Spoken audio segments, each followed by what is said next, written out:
சங்கீதம் 112.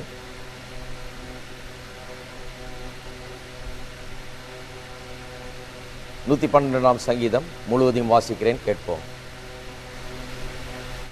அல்லேலூயா. கர்த்தருக்கு பயந்து அவருடைய கட்டளைகளில் மிகவும் பிரியமாயிருக்கிற மனுஷன் பாக்கியவான். அவன் சந்ததி பூமியில் பலத்திருக்கும், செம்மையானவர்களின் வம்சம் ஆசீர்வதிக்கப்படும். ஆஸ்தியும் ஐஸ்வர்யமும் அவன் வீட்டில் இருக்கும், அவனுடைய நீதி என்றென்றைக்கும் நிற்கும். செம்மையானவர்களுக்கு இருளிலே வெளிச்சம் உதிக்கும். அவன் இரக்கமும் மன உருக்கமும் நீதியும் உள்ளவன். இறங்கி கடன் கொடுத்து தன் காரியங்களை நியாயமானபடி நடப்பிக்கிற மனுஷன் பாக்கியவான். அவன் என்றென்றைக்கும் அசைக்கப்படாதிருப்பான். நீதிமான் நித்திய கீர்த்தி உள்ளவன். துர்செய்தியை கேட்கிறதுனால் பயப்படான். அவன் இருதயம் கர்த்தரை நம்பி திடனாயிருக்கும். அவன் இருதயம் உறுதியாயிருக்கும். அவன் தன் சத்துருக்கள் சரிகட்டுதலை காணும் மட்டும் பயப்படாதிருப்பான். வாரி இறைத்தான், ஏழைகளுக்கு கொடுத்தான். அவனுடைய நீதி என்றென்றைக்கும் நிற்கும். அவன் கொம்பு மகிமையாய் உயர்த்தப்படும். துன்மார்க்கன் அதை கண்டு மனமடிவாகி தன் பற்களை கடித்து கரைந்து போவான். துன்மார்க்கருடைய ஆசை அழியும். இவ்வளவு நாட்களாக தேவனுடைய வார்த்தையின் உத்தமத்தை குறித்து போயிட்டு வந்தோம். இன்றைக்கு இன்னொரு சத்தியத்துக்குள்ளே நாம் நுழைய போகிறோம். அது என்னவென்றால், தேவனுடைய வார்த்தையினால் உறுதியாய் இருக்கிற இருதயத்தை குறித்து இன்றையிலிருந்து பல வாரங்களுக்கு நான் போதிக்க போகிறேன். தேவனுடைய வார்த்தையிலே உறுதியாய் இருக்கிற இருதயம். 8ஆம் வசனத்தை வாசித்தீர்கள் என்றால், அல்லது 7, 8 2 வசனங்களை வாசித்து பார்த்தீர்களா, சொல்லப்பட்டிருக்கிறது, துர்செய்தியை கேட்கிறதுனால் பயப்படான். அவன் இருதயம் கர்த்தரை நம்பி திடனாயிருக்கும். அவன் இருதயம் உறுதியாயிருக்கும்.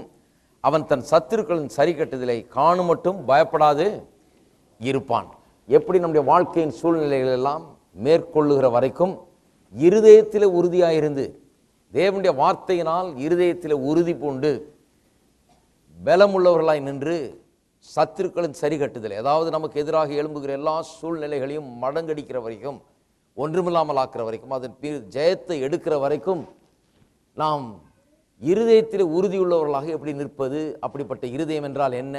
அப்படிப்பட்ட இருதயத்தை உடையவன் எப்படிப்பட்டவனாக இருக்கிறான்? எப்படி அப்படிப்பட்ட இருதயத்தை உடையவர்களாக இருப்பது? இருதயத்தை அப்படி வார்த்தையிலே உறுதியாக இருக்கிற இருதயமாய் மாற்றுவது எப்படி என்பதை குறித்து தான் இனி வரப்போகிற வாரங்களிலே நாம் பிரசங்கிக்க போகிறோம். மிக முக்கியமான ஒரு பகுதி இது. விசுவாச போதனையில் மிக முக்கியமான ஒரு அம்சம் இது. இருதயத்தை குறித்து ஏற்கனவே சில காரியங்களை சொல்லியிருக்கேன். அந்த காரியங்களை நான் சொல்ல போகிறதில்லை. அது என்ன சொல்லியிருக்கிறேன்? இருதயத்தை எப்படி பரிசுத்தப்பட வேண்டும், படுத்த வேண்டும், அதில் கர்த்தருடைய வார்த்தை மட்டும்தான் இருக்க வேண்டும், கர்த்தருடைய வார்த்தை மட்டும்தான் வைக்க வேண்டும். எப்படி விசுவாசம் இருதயத்தில் உண்டாகிற ஒன்று, மனதளவில் அல்ல, இருதயத்தில் இருக்கிற ஒன்று. இருதயத்தினர் விசுவாசிக்கும் போது தான் ரட்சிப்பு உண்டாகிறது என்று வேதம் சொல்லுகிறது. வெறும் மனதில் விசுவாசிக்கிறதுக்கும் இருதயத்தில் விசுவாசிக்கிறதுக்கும் உள்ள வித்தியாசத்தை எல்லாம் நான் எடுத்து காண்பித்திருக்கிறேன். ஆனால் இந்த போதனையிலே இருதயத்திலே உறுதியாக இருப்பது எப்படி, கர்த்தருடைய வார்த்தையை கொண்டு இருதயத்தை உறுதிப்படுத்துவது எப்படி, அசைக்கப்படாதபடிக்கு, பயப்படாதபடிக்கு, திடனுள்ள இருதயம் உள்ளவர்களாக, உறுதியான இருதயத்தை உள்ளவர்களாக, நம்முடைய சத்துருக்கள் எல்லாம், நம்முடைய பிரச்சனைகள் எல்லாம் தீரும் வரைக்கும் மன உறுதி, திடன், பயப்படாத தன்மை இவைகளை உடையவர்களாக இருந்து எப்படி ஜெயத்தையும் வெற்றியும் எடுப்பது என்பதை குறித்து இங்கே போதிக்க போகிறோம். இங்கே சில காரியங்களை முதலாக சொல்லிடுறேன். இப்படி கொஞ்சம் கொஞ்சமாக நுழைவோம். அதில் பாருங்கள், ஆரம்பிக்கும் போதே அல்லேலூயான்னு ஆரம்பிக்குது. எல்லாரும் சொல்லுவோம் அல்லேலூயா. நம்ம எல்லாரும் சொல்கிறாங்க அல்லேலூயா கும்பல்னு. என்ன அல்லேலூயா கும்பல்? சும்மா அல்லேலூயா அல்லேலூயான்னு கத்துற கும்பல் இல்லை. நம்ம அல்லேலூயான்னு சொல்கிறதுக்கு ஒரு காரணம் இருக்குது. அந்த காரணத்தை தான் அந்த சங்கீதம் முழுவதிலையும் வாசித்தோம். எதுக்கு அல்லேலூயா? நான் பாக்கியமான மனுஷன், ஆசீர்வதிக்கப்பட்ட மனுஷன் அர்த்தம் பாக்கியவான் என்று சொன்னான். என் சந்ததி பூமியில் பலத்திருக்கும், என் வம்சம் ஆசீர்வதிக்கப்படும், ஆஸ்தி ஐஸ்வர்யம் என் வீட்டிலே தங்கும். அதுக்கு தான் அல்லேலூயா. அதெல்லாம் நம்பலன்னா அல்லேலூயா அல்லேலூயா கத்தி பிரயோஜனம் கிடையாது. எதுக்கு அல்லேலூயா? இதெல்லாம் நான் விசுவாசிக்கிறேன். இருளில் வெளிச்சம் உதிக்கும், எனக்கு நல்ல காரியங்கள்லாம் நடக்கும், நான் அசைக்கப்பட மாட்டேன், என்றென்றைக்கும் நித்திய கீர்த்தி உள்ளவனாய் விளங்குவேன், துர்செய்தியை கேட்கறதுனால நான் பயப்படுறதில்லை, என் இருதயம் கர்த்தரை நம்பி ரொம்ப திடனாய் இருக்கும், இருதயம் உறுதியாய் இருக்கும், சத்துருக்களின் சரிகட்டுதலை நான் நிச்சயமாக காண்பேன், எனக்கு எதிராக எழும்பி இருக்கிற ஆயுதங்கள்லாம் ஒன்றுமில்லாமல் போகிற வரைக்கும் அதை காணாமல் நான் விட மாட்டேன், அது வரைக்கும் நான் நிற்பேன். பாக்ஸிங் மேட்ச்சில் 15 ரவுண்ட் இருக்குது. முதல் 4-5 ரவுண்டில் அடி வாங்குற மாதிரி இருக்கலாம். ஆனால் கடைசியில் 15வது ரவுண்டில் தான் டிட்டர்மின் பண்ணுறாங்க யார் வின் பண்ணதுன்னு சொல்லி. 15 ரவுண்டு வரைக்கும் நிற்க போகிறேன், என்னுடைய சத்துருக்களின் சரிகட்டுதலை நான் நிச்சயமாய் காண்பேன் என்று சொல்லி, இப்படி விசுவாசிக்கிறவர்களுக்கு தான் இந்த அல்லேலுயா. அல்லேலுயா மார்க்கத்தார் யார்? ஒரு வெற்றி வாழ்க்கையை விசுவாசிக்கிறவர்கள் தான் அல்லேலுயா மார்க்கத்தார். ஜனங்க என்னமோ நினச்சிட்டு இருக்காங்க, ஓ அந்த ஜனமா அல்லேலுயா அல்லேலுயான்னு கத்தோம், நம்மளை பற்றி அவ்வளோதான் தெரியுமா ஒழிய அவங்களுக்கு எப்பேற்பட்ட வெற்றியும் ஐஸ்வர்யத்தையும் ஜெயத்தையும், எப்படி பிசாசையும் நமக்கு எதிராக வருகிற எல்லா ஆயுதங்களையும் எப்படி ஒன்றுமில்லாமல் ஆக்குவது, எப்படி வாழ்க்கையில் ஜெயங்கொள்வது என்பதை பற்றெல்லாம் நாம் அறிந்து வச்சிருக்கிறோம்னு இன்னும் அவங்களுக்கு தெரியல. ஆனால் அதை குறித்தான் இன்றைக்கு போதிக்க இருக்கிறேன். இன்றைக்கும் வரப்போகிற பல நாட்களுக்கும் இதை போதிக்க விரும்புகிறேன். இதில் அற்புதமான காரியங்கள் சொல்லியிருக்குது. என்ன சொல்லியிருக்குது? சந்ததி பலத்திற்கும்னது, வம்சம் ஆசீர்வதிக்கப்படும்னு சொல்லியிருக்கு, ஆஸ்தியும் ஐஸ்வர்யம் அவனுடைய வீட்டிலே தங்கும்னு சொல்லியிருக்குது. இப்படி அவன் அசைக்கப்படாது இருப்பான், துர்ச்செய்தியை கேட்கும்போது பயப்படான், அவன் இருதயம் உறுதியாக இருக்கும், சத்துருக்களின் சரிகட்டுதலை அவன் காண்பான்லாம் சொல்லியிருக்குது. இதெல்லாம் இந்த கடவுளுடைய மனுஷனை குறித்து அல்லது கர்த்தரை விசுவாசிக்கிற மனுஷனை குறித்து இங்கே சொல்லப்பட்டிருக்கிறது. இது யாருக்கு சொந்தம்? கர்த்தரை விசுவாசிக்கிற எல்லா மனுஷருக்கும் இப்படிப்பட்ட ஒரு வாழ்க்கை சொந்தமாக இருக்கிறது. கர்த்தர் பாரபட்சமற்றவர். எனக்கு அது முடியும்னா உங்களுக்கு அது முடியும், உங்களுக்கு அது முடியும்னா மற்றவர்களுக்கும் அது முடியும். ஆகவே எடுப்பிலே இங்கே எல்லாருக்கும் சொல்லிடுறேன், யாருடைய வம்சம் ஆசீர்வதிக்கப்பட்டிருக்கிறது, யாருடைய சந்ததி பூமியில் பலத்திருக்கும், யாருடைய வீட்டில் ஐஸ்வர்யம் ஆஸ்தியும் தங்கும், யார் சத்துருக்களின் சரிகட்டுதலை காண்பவர்கள், யார் அசைக்கப்படாதவர்கள், யார் பயப்படாதவர்கள், யார் இருதயத்தில் உறுதியாக இருக்கிறவர்கள். உங்களை பற்றி தான் சொல்லியிருக்குது, எங்கேயோ பார்த்துட்டு இருக்கக்கூடாது, யாரையோ சொல்கிறார் போல இருக்குது. இது விசேஷமாய் அழைக்கப்பட்டவர்களுக்கு உரிய ஒன்று என்று சொல்லலை, இது ரொம்ப விசேஷமாய் தெரிந்து கொள்ளப்பட்டவர்களுக்கு உரிய ஒன்று என்று சொல்லப்படவில்லை. இது ஏதோ ரொம்ப படித்த ஆளுக்கு அல்லது ரொம்ப அறிவுள்ள ஆளுக்கு அப்படின்னு இல்லை. இது கர்த்தருடைய கட்டளைகளில், அதாவது அவருடைய வார்த்தையில் மிகவும் பிரியமாயிருக்கிற மனுஷன். எல்லாரும் சொல்லுங்க, கர்த்தருடைய வார்த்தையின் மீது மிகவும் பிரியமாயிருக்கிற மனுஷன். கர்த்தருடைய கட்டளைன்னு சொன்னா அதான் வார்த்தை. கர்த்தருடைய வார்த்தையின் மீது சாதாரண பிரியம் இல்லை அவனுக்கு. எப்படிப்பட்ட பிரியம்? மிகவும் பிரியம். எத்தனை பேர் சொல்லுகிறீர்கள் இன்றைக்கு கர்த்தருடைய வார்த்தையில மிகவும் பிரியமா இருக்கிறீர்கள் என்று சொல்லி? இந்த போதனை ரொம்ப முக்கியம். நான் கொடுக்க போற போதனை ஏன் என்று சொன்னால், இன்றைக்கு நாம் வாழுகிற உலகம், கிறிஸ்தவ உலகம் குறிப்பாக எப்படிப்பட்ட உலகமா இருக்கிறது? ஐ காண்ட் அல்லது என்னால் முடியாது, என்னால் இயலாது, நான் பலவீனன், எனக்கு ஒன்றுமில்லை, நான் எம்மாத்திரம், அடியேன் எம்மாத்திரம், அடியேன் என்ன ஒண்ணுமே கிடையாது, கால் தூசுக்கு சமானம், நான் ஒண்ணுமே கிடையாது, ஒரு பூச்சி புழுவுக்கு சமானமாக்கும், அடியேன் ஒண்ணுமே கிடையாதாக்கும் அப்படின்னு சொல்லுகிற ஒரு சமுதாயத்தில் வாழ்ந்து கொண்டு வருகிறோம். அப்படிப்பட்ட ஒரு கிறிஸ்தவ சமுதாயமா இருக்குது. எல்லாரும் என்னால் ஒன்றும் முடியாது முடியாது முடியாது முடியாதுன்னு சொல்லுகிற ஜனங்களாக இருக்கிறார்கள். முடியுன்ற இதை சிலர் நம்பினா கூட நம்ம சபைகள் என்ன சொல்றாங்க? ஒன்னால முடியாது. இதுக்கு காலேஜ் எல்லாம் ஆரம்பிச்சு, பைபிள் காலேஜ் எல்லாம் ஆரம்பிச்சு, செமினரிலாம் ஆரம்பிச்சு, யூனிவர்சிட்டிலாம் ஆரம்பிச்சு, உன்னால் ஏன் முடியாது, எதுக்கு முடியாது, எப்படி முடியாதுன்னு போதிக்கிறதுக்கே டிகிரி எல்லாம் கொடுத்துட்டு இருக்கிறாங்க. டிடி பிடி டூடு எல்லா டிகிரியும் கொடுக்குறாங்க. என்ன டிகிரி? என்னால் முடியாது அப்படின்னு கத்துக்கிட்டு வர டிகிரி. போய் அத்தனை வருஷம் படிச்சுட்டு வெளியே வர்ற ஆள் என்ன சொல்றாரு? நம்மள மாதிரி பிரசங்கத்துக்கு அது தப்பு, நம்மளால் முடியாது, நம்மள என்ன நினைச்சிட்டு இருக்காரு, அப்படி பிரசங்கம் பண்ணலாமா? என் சந்ததி பலத்திருக்கும், என் வம்சம் ஆசீர்வதிக்கப்படும், ஆஸ்தியும் ஐஸ்வர்யம் வீட்டில் தங்கும், நான் பயப்படாது இருப்பேன், துர்ச்செய்தியை கேட்டு நான் பயப்படுவதில்லை, இருதயம் கலங்குவதில்லை, நான் இருதயத்தில் உறுதியாக இருப்பேன், நான் ஆசீர்வதிக்கப்பட்டவன், என் சத்துருக்கள் மடங்கடிக்கப்படுவதை நான் காண்பேன், சரி கட்டுதலை நான் காண்பேன். இதெல்லாம் சொல்லலாமா? என்ன நினைச்சிட்டு இருக்காரு அவர்? இதை கற்றுக்கிட்டு தான் போயிட்டு வந்திருக்காங்க பைபிள் காலேஜுக்கு. அவ்வளோ நாள் படித்து கடைசியில் முடியாதுன்னு, ஏன் முடியாது, எதுக்கு முடியாது என்கிறது தான் போதிக்கப்பட்டிருக்கிறார்கள். ஆனால் ஒன்று சொல்லுகிறேன், திட்டவட்டமாக ஒரு காரியத்தை இங்கே போதிக்க போகிறேன். இங்கே இருக்கிற எந்த ஒரு மனுஷனாக இருந்தாலும் சரி, இன்னைக்கு நீங்கள் நேற்று ரட்சிக்கப்பட்டிருக்கலாம், இப்போதான் ஆண்டவராக இயேசுவை ஏற்றுக்கொண்டு உள்ளே வந்திருக்கலாம், நீங்கள் போன வாரம் ஞானஸ்தான திருவிழா கூட இருக்கலாம், நீங்கள் யாராக இருந்தாலும் பரவாயில்ல. ஒரு மனுஷன் கர்த்தருடைய பிள்ளை ஒருவன் கர்த்தருடைய வாக்கு தத்தங்களை எடுத்துக்கொண்டு, இந்த வாக்கு தத்தத்தின்படி என்னுடைய வாழ்க்கை இருக்கும் என்று மனதிலே உறுதி பூண்டு, தன்னுடைய சூழ்நிலைகளை பார்க்காமல், எதிர்ப்பு சக்திகளை பார்க்காமல், தனக்கு என்ன இன்றைக்கு நேர்ந்து கொண்டிருக்கிறது என்பதை காணாமல், நான் இப்படிதான் இருப்பேன், என் சந்ததி பலத்திற்கும், வம்சம் ஆசீர்வதிக்கப்படும், ஆஸ்தியும் ஐஸ்வர்யம் வீட்டில் தங்கும், நான் பயப்படாது இருப்பேன். நான் துர்ச்செய்தியை கேட்கிறதுனால் என் இருதயம் பயப்படாது, கர்த்தரை நம்பி நான் திடனாய் இருப்பேன், நான் அசைக்கப்படுவதில்லை, என் இருதயம் உறுதியாயிருக்கும், சத்துருக்களின் சரிகட்டத்தில் நான் காண்பேன் என்று சொல்லி, இப்படி உறுதியோடு ஒரு மனுஷன் இருப்பான் என்றால், உறுதியோடு கர்த்தருடைய வார்த்தையை பிடித்துக் கொள்வான் என்றால், மற்ற எல்லா காரியத்தை கண்டு அதை கண்டு பயந்து அலறாமல் கர்த்தருடைய வார்த்தையே கண்டு அதையே கவனித்துக் கொண்டிருப்பான் என்றால், அதிலே நேரத்தை செலவழிப்பான் என்றால், அதன் மீது மிகவும் பிரியமாயிருப்பான் என்றால், அவன் எதை அடைய விரும்புகிறானோ, கர்த்தருடைய வார்த்தை அவனுக்கு என்ன வாக்கு பண்ணுகிறதோ அத்தனையும் அவன் அடைந்தே தீருவான். அதை எடுத்து காண்பிக்க தான் இதை போதிக்க போறேன். அத்தனையும் அவன் அடைந்து தீருவான். செல்வம் ஆஸ்தி வீட்டில் இருக்குன்னு சொல்லியிருக்க, அதெல்லாம் எனக்கு நடக்குமாங்க? உங்களுக்கு நடக்குங்க. உங்களுக்கு நடக்காதுன்னு 1000 பேர் புக் எழுதிட்டாங்க, பிரசங்கம் பண்ணிட்டாங்க. நான் சொல்லுகிறேன், ஆஸ்தியும் ஐஸ்வர்யம் உங்களுடைய வீட்டிலே தங்கும். எதன் அடிப்படையில் சொல்லுகிறேன்? ஏதோ ஒரு பெப்டாக் கொடுக்கல, ஏதோ உங்களை உற்சாகப்படுத்துறதுக்காக நான் சொல்லலை. இங்கே கர்த்தருடைய வார்த்தை அதை வாக்கு பண்ணுகிறது. கர்த்தருடைய வார்த்தையின் அடிப்படையில் சொல்லுகிறேன். 1000 மனிதர்கள் இது ஆகாது, முடியாது, இல்லை, இது நடக்காது, இது கூடாது, இது தப்புன்னு சொன்னால் கூட, கர்த்தர் இது இப்படிதான் சொல்லிட்டார், இது இப்படி இல்லை, கர்த்தர் அப்படி அர்த்தத்தில் சொல்லலைன்னு சொல்றதுக்கு 1000 புக்கு எழுதியிருக்காங்க. நான் சொல்றேன், கர்த்தர் என்ன சொன்னாரோ அதான் சொல்லியிருக்காரு. ஆஸ்தியும் ஐஸ்வர்யமும் அவனுடைய வீட்டிலே தங்கும். தங்கும்னு சொன்னா, இன்றைக்கு ஒருவேளை சிலர் ஏழையா இருக்கலாம், ஒண்ணும் இல்லாமல் இருக்கலாம், வேலை இல்லாமல் இருக்கலாம், காசு இல்லாமல் இருக்கலாம், வீடு இல்லாமல் இருக்கலாம், வசதி இல்லாமல் இருக்கலாம், சாப்பிட கூட போதுமான அளவுக்கு இல்லாமல் இருக்கலாம். ஆனால் இந்த வார்த்தைகளை எடுத்துக்கொண்டு ஆஸ்தியும் ஐஸ்வர்யம் என்று வீட்டில் தங்கும் என்று சொல்லி இருக்கிறது, நான் பயப்படாது இருப்பேன் என்று சொல்லி இருக்கிறதே, நான் கலங்காமல் இருப்பேன் சொல்லி இருக்கிறது, நான் உறுதியா இருப்பேன் சொல்லி இருக்கிறதே, இப்படித்தான் நான் இருப்பேன். கர்த்தருடைய வார்த்தை எப்படி சொல்லுதோ அப்படிதான் நான் இருப்பேன்.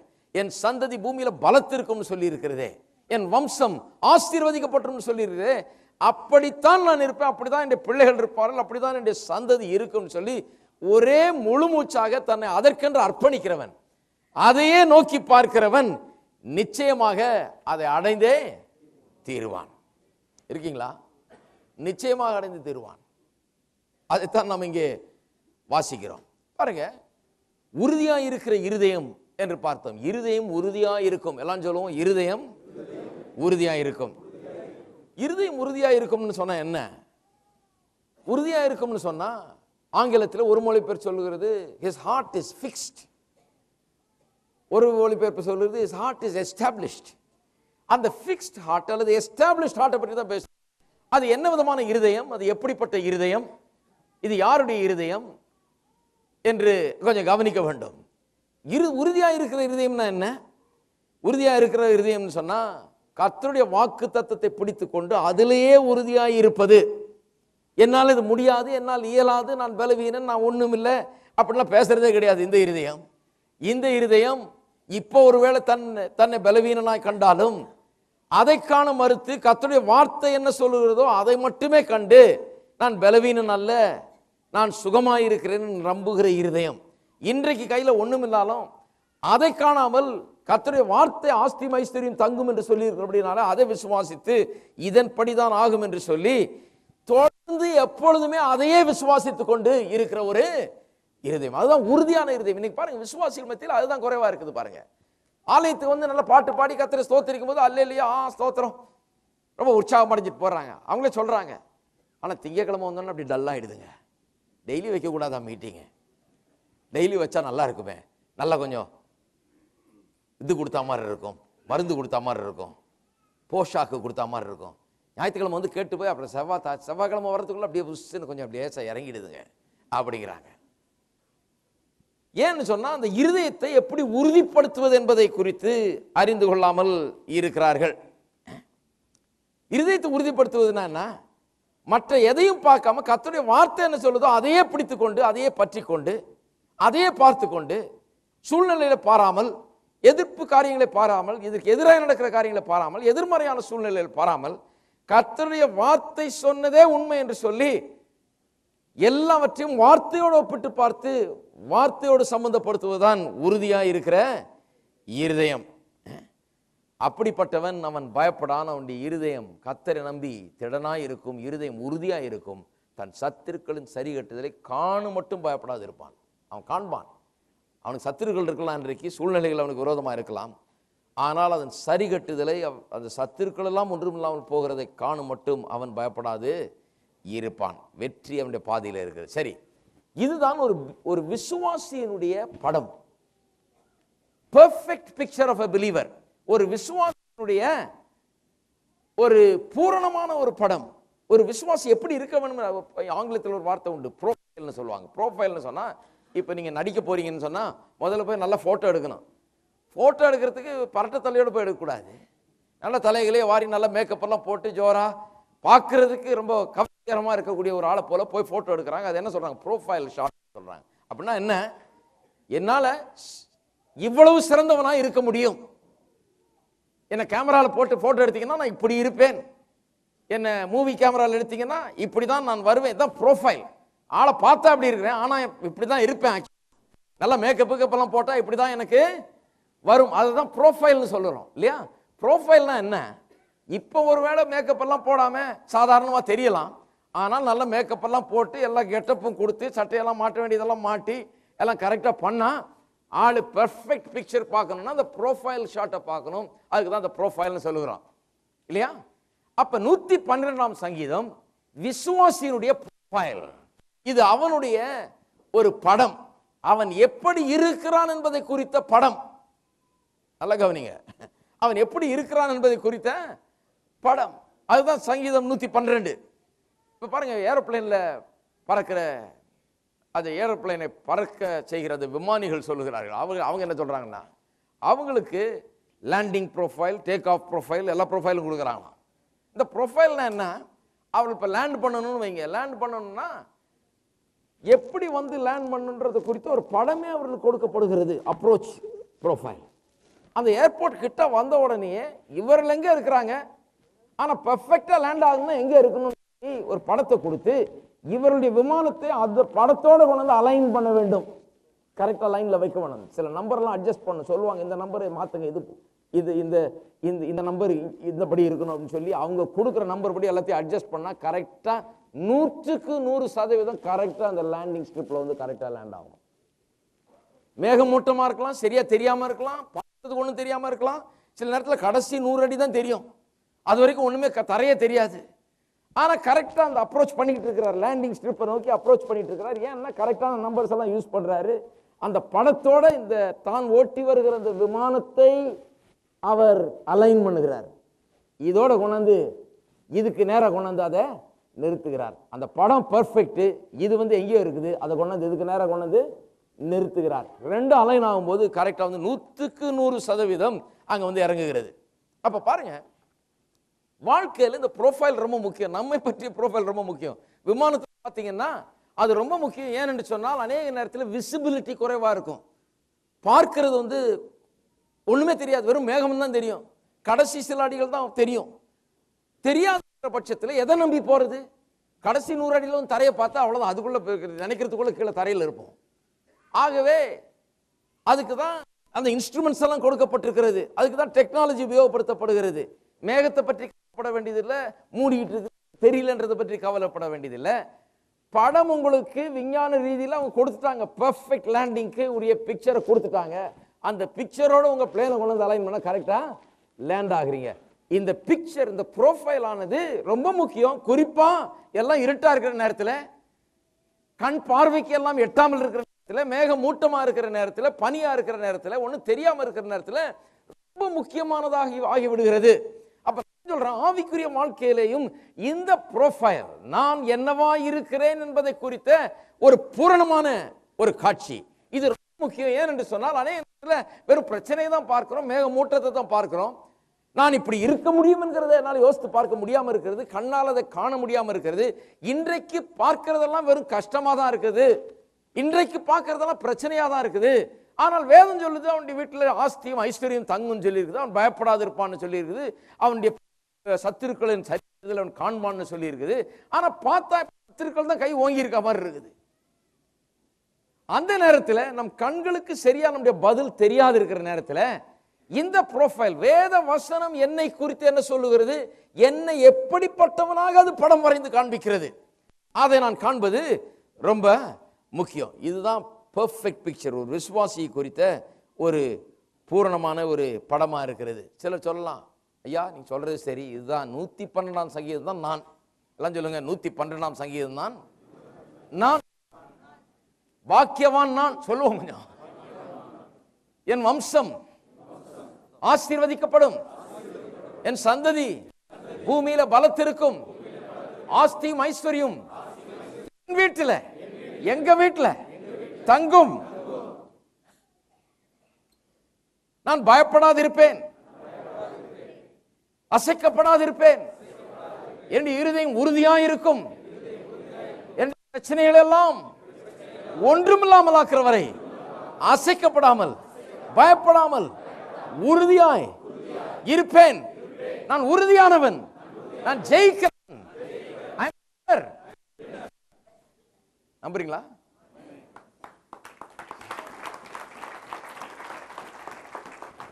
நீங்க சொல்லலாம், ஐயா சொல்றதுக்கு நல்லா இருக்கு, ஆனா பார்க்கிறதுக்கு ஒண்ணும் இல்லையா.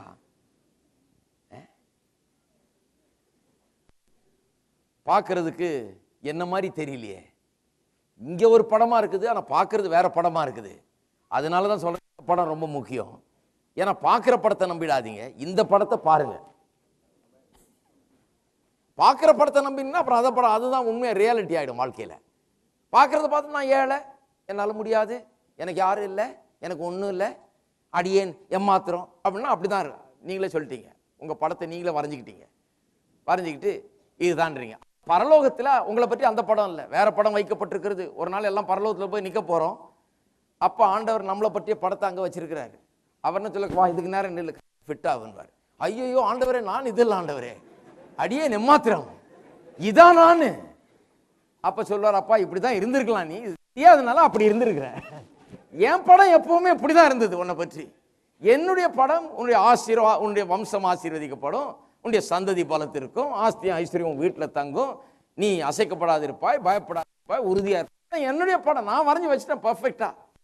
நீ இதை கொஞ்சம் கூட கவனிக்காம நீ இருந்தபடியே இருந்துகிட்டு இருக்கிற, இப்பவா இதில் நில் அப்படின்னா அங்க சிலர் பரலோகம் போன உடனே அவங்களுக்கு அவுட் ஆஃப். ஏன்னா பரலோகத்தில் என்ன பிரசங்கம் தான் நடக்கும், படம் தான். நீங்க மற்ற அங்கங்க படம்லாம் அங்க கிடைக்காது. அது அந்த மாதிரி காரியங்கள் அங்க இருக்கவே இருக்காது. இந்த படம் தான் அங்க இருக்கும் பாருங்க. இது ரொம்ப முக்கியம் வாழ்க்கையில. ஏன் முக்கியம் சொன்னா பாருங்க, யோசுவாவை எரிகோவை போய் அவன் எரிகோவில் நுழைத்து அவர்கள் எல்லாம் துரத்தி விட்டு அதை ஆட்கொள்ள வேணும், அந்த எரிகோ பட்டணத்தை எடுக்க வேணும் சொல்லிட்டாரு. எடுக்க வேணும்னு சொன்னா அவனை பார்த்தப்பா போ, பார்த்து போ, கொஞ்சம் டஃப்பா தான் இருக்கும், இருந்தாலும் பார்த்து உன்னால முடிஞ்ச வரைக்கும் செய்யி, வெற்றி தோல்வியெல்லாம் சகஜம்தான். ஏதோ சில நேரத்தில் தோல்வி ஏற்படலாம், சில நேரத்தில் வெற்றி ஏற்படலாம், ஒன்றும் சொல்ல முடியாது, நீ போ பார்க்கலாம் அப்படின்னு சொன்னாரா? அப்படி சொல்லியிருந்தாருன்னா அவன் போகும்போதே தோல்வியோடு தான் போயிருப்பாங்க, கிடைச்சதும் தோல்வியாக தான் இருக்கும். அப்படி சொல்லலை. அவர் சொன்னார், இந்த தேசத்தை உனக்கு நான் கொடுத்தேன், இதே யோசிச்சுட்டு போ, இது என்னதுன்னு யோசிச்சுட்டே போ. இன்னும் பக்கத்துல கூட நெருங்கல, ஆனா சொல்லிட்டாரு, இந்த தேசத்தை உனக்கு கொடுத்தேன். பிக்சரை உண்டாக்கிட்டார், ப்ரோஃபைல் கொடுத்துட்டாரு, லேண்டிங் எப்படி பெர்ஃபெக்டா இருக்குன்னு காமி. நீ போன உனக்கு எதிராக எவனும் நிக்க போறது இல்லை, ஏன் நானே உனக்கு கொடுத்து விட்டேன், கொடுத்து தீர்ந்தாகி விட்டது. இதுதான் படம். இதை பார்த்துக்கிட்டே போ, திடமானதா இரு, தைரியமாயிரு, பயப்படாதே, இந்த வார்த்தைகளின்படி எல்லாம் செய்ய நீ கவனமாயிரு, இந்த வார்த்தைகள் வாயை விட்டு பிரியாது இருப்பதாக, அப்பொழுது நீ உன் வழியை வாய்க்க பண்ணுவாய், புத்திமானாயும் நடந்து கொள்வாய். அது போற நேரத்துல தான் சொல்றாரு பாருங்க, பயப்படாத, ஒன்னும் அதுக்கெல்லாம் பயம் கலங்காத, திடமானதா இரு. ஏன்னா வெற்றி உடையது, இந்த தேசத்தை உனக்கு நான் கொடுத்து விட்டேன். அப்ப போகும்போதே அவன் ஒரு நிச்சயத்தோட போறான், இது என்னுடையது என்று சொல்லி. 1000 எதிரி நின்னாலும், எத்தனை ஆயுதங்கள் அவனுக்கு எதிராக எழும்பினாலும், எவ்வளவு பிரச்சனைகள் கிளம்பினாலும் அவனுக்கு உள்ள ஒரு நிச்சயம் என்னன்னா, கர்த்தர் சொல்லிட்டாரு இது என்னுடையதுன்னு சொல்லி. கர்த்தர் என்னுடையன்னு சொல்லிட்டனால இது என்னுடையது இல்லையா? ஒரு விமானி கீழே கொண்டாந்து பிளேனை இறக்கிறதுக்கு முன்னால அவனுக்கு நிச்சயம் இருக்குது, மேகமெல்லாம் மூடிட்டு இருக்கு, ஒண்ணுமே தெரியல, தரையே தெரியல. ஆனா வந்தாச்சு, கிட்டத்தட்ட 200-300 அடி கிட்ட வந்தாச்சு தரைக்கு. இன்னும் சில வினாடிகள்ல கீழே இருப்போம், எப்படி தரையில கரெக்டா இறங்குவோம்னு தெரியும். அந்த பெர்ஃபெக்ட் பிக்சர் இருக்குது, அதோட தன்னை அலைன் பண்ணி கொண்டாச்சு, தன்னுடைய வாகனத்தை அலைன் பண்ணியாச்சு. அதனால மிஸ்ஸே ஆகாது. 100% கண்டிப்பா போய் கரெக்டா அந்த லேண்டிங் ஸ்ட்ரிப்ல கரெக்டா இறங்கும் தெரியும். வெற்றி உங்களுடையது என்று எப்படி தெரியும்? ஏன்னு சொன்னா இந்த வார்த்தையானது அந்த பெர்ஃபெக்ட் பிக்சரை கொடுக்கிறது. சரியான படத்தை, என்னை குறித்த சரியான படத்தை எனக்கு கொடுக்கிறது. சிங்க குட்டிகள் தாழ்ச்சி அடைந்து பட்டினி கிடக்கும், கர்த்தரை தேடுகிறவர்களுக்கோ ஒரு நன்மையும் குறையப்படாது. அதான் நம்மளை பற்றி பிக்சர். அப்ப பசி பட்டினியை பற்றி பயந்துகிட்டே இருக்கக்கூடாது.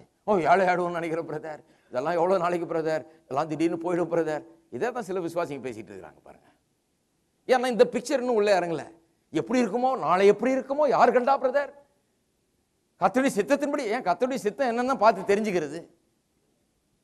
கர்த்தருடைய சித்தம் கர்த்தருக்கு தான் தெரியும் பிரதர். சிலருக்கு நினைக்கிறாங்க கர்த்தருக்கே இன்னும் தெரியாதுன்னு. கர்த்தர் என்ன செய்வாரோ தெரியாது, நாளைக்கு எப்படி இருக்குமோ தெரியாது. நாளைக்கு எப்படி இருக்கும்னு தெரியும். உன் சந்ததி பலத்திருக்கும். நீ மட்டும் இல்ல, உன்னுடைய சந்ததியும் பலத்திருப்பாய். உன்னுடைய வம்சம் ஆசீர்வதிக்கப்படும். இந்த பிக்சர் ரொம்ப இம்பார்ட்டன்ட் பாருங்க. இந்த பிக்சரை உடையவன் தான் போய் வெற்றி எடுக்க முடியும். இந்த பிக்சர் இல்லாம போய் கான்ஃபிடென்ட்டா இறங்க முடியாது. தைரியத்தோட கொண்டு போய் பிளேனை கொண்டு போய் அவ்வளவு குயிக்கா இறக்க முடியாது. ஏன்னா இறங்குவோமோ தரை இருக்குதோ இல்லையோன்னு தெரிஞ்சுக்கிட்டு வந்தா 200 அடி தூரத்தில் ரொம்ப லேட்டு டிசைட் பண்றது, திருப்பியும் டேக் ஆஃப் பண்றது முடியாது. இருக்குதோ இல்லையோ தெரியல, கத்தாவே எப்படியாவது தரை அங்க இருக்க வேண்டுமே அப்படி நாம இறங்கல. அவனுக்கு தெரியும் தரை அங்கதான் இருக்குது. ஏன்? அந்த படம் காமிச்சிருச்சு, ப்ரோஃபைல் அவனுக்கு காண்பித்து விட்டது. அந்த இன்ஸ்ட்ருமெண்ட் அவனை கைட் பண்ணி கொண்டிருக்கிறது. கரெக்டா அங்கதான் இறங்குவான்னு தெரியும். கான்பிடென்ட்டா இறங்குறான். அப்ப நாம் வாழ்க்கையில எப்படி உறுதியாயிருந்து, நாம் எப்படி தைரியமாய் போய் வாழ்க்கையில வெற்றியை நாம் தொடர்ந்து கைப்பற்ற முடியும் என்று சொன்னால், இந்த வார்த்தையில உறுதியாக இருக்க வேணும். இருதயத்தை இந்த வார்த்தையை கொண்டு உறுதிப்படுத்த வேணும். தாவீதை எடுத்துக்கொள்ளுங்கள் உதாரணத்துக்கு. தாவீது கோலியாத்து கதை மாதிரி ஒரு அற்புதமான அநேக பாடங்களை அதில் படிக்கலாம் பாருங்க. தாவீது ஒரு சிறுவன் பாருங்க, ஒரு இளைஞன் அப்படின்னு சொல்லியிருக்கு வேதம். இளைஞன் அவன் போறாங்க, தன்னுடைய சகோதரர்கள்லாம் இருக்கிறாங்க, அவங்கள போய் பார்த்துட்டு சாப்பாடை கொடுத்துட்டுவான்னு போனா, அங்க அந்த கோலியாத் என்கிற பெரிய அந்த ராட்சசன் ஒருத்தன் நின்று கொண்டு இஸ்ரவேலின் தேவனை சபித்துக் கொண்டிருக்கிறான்.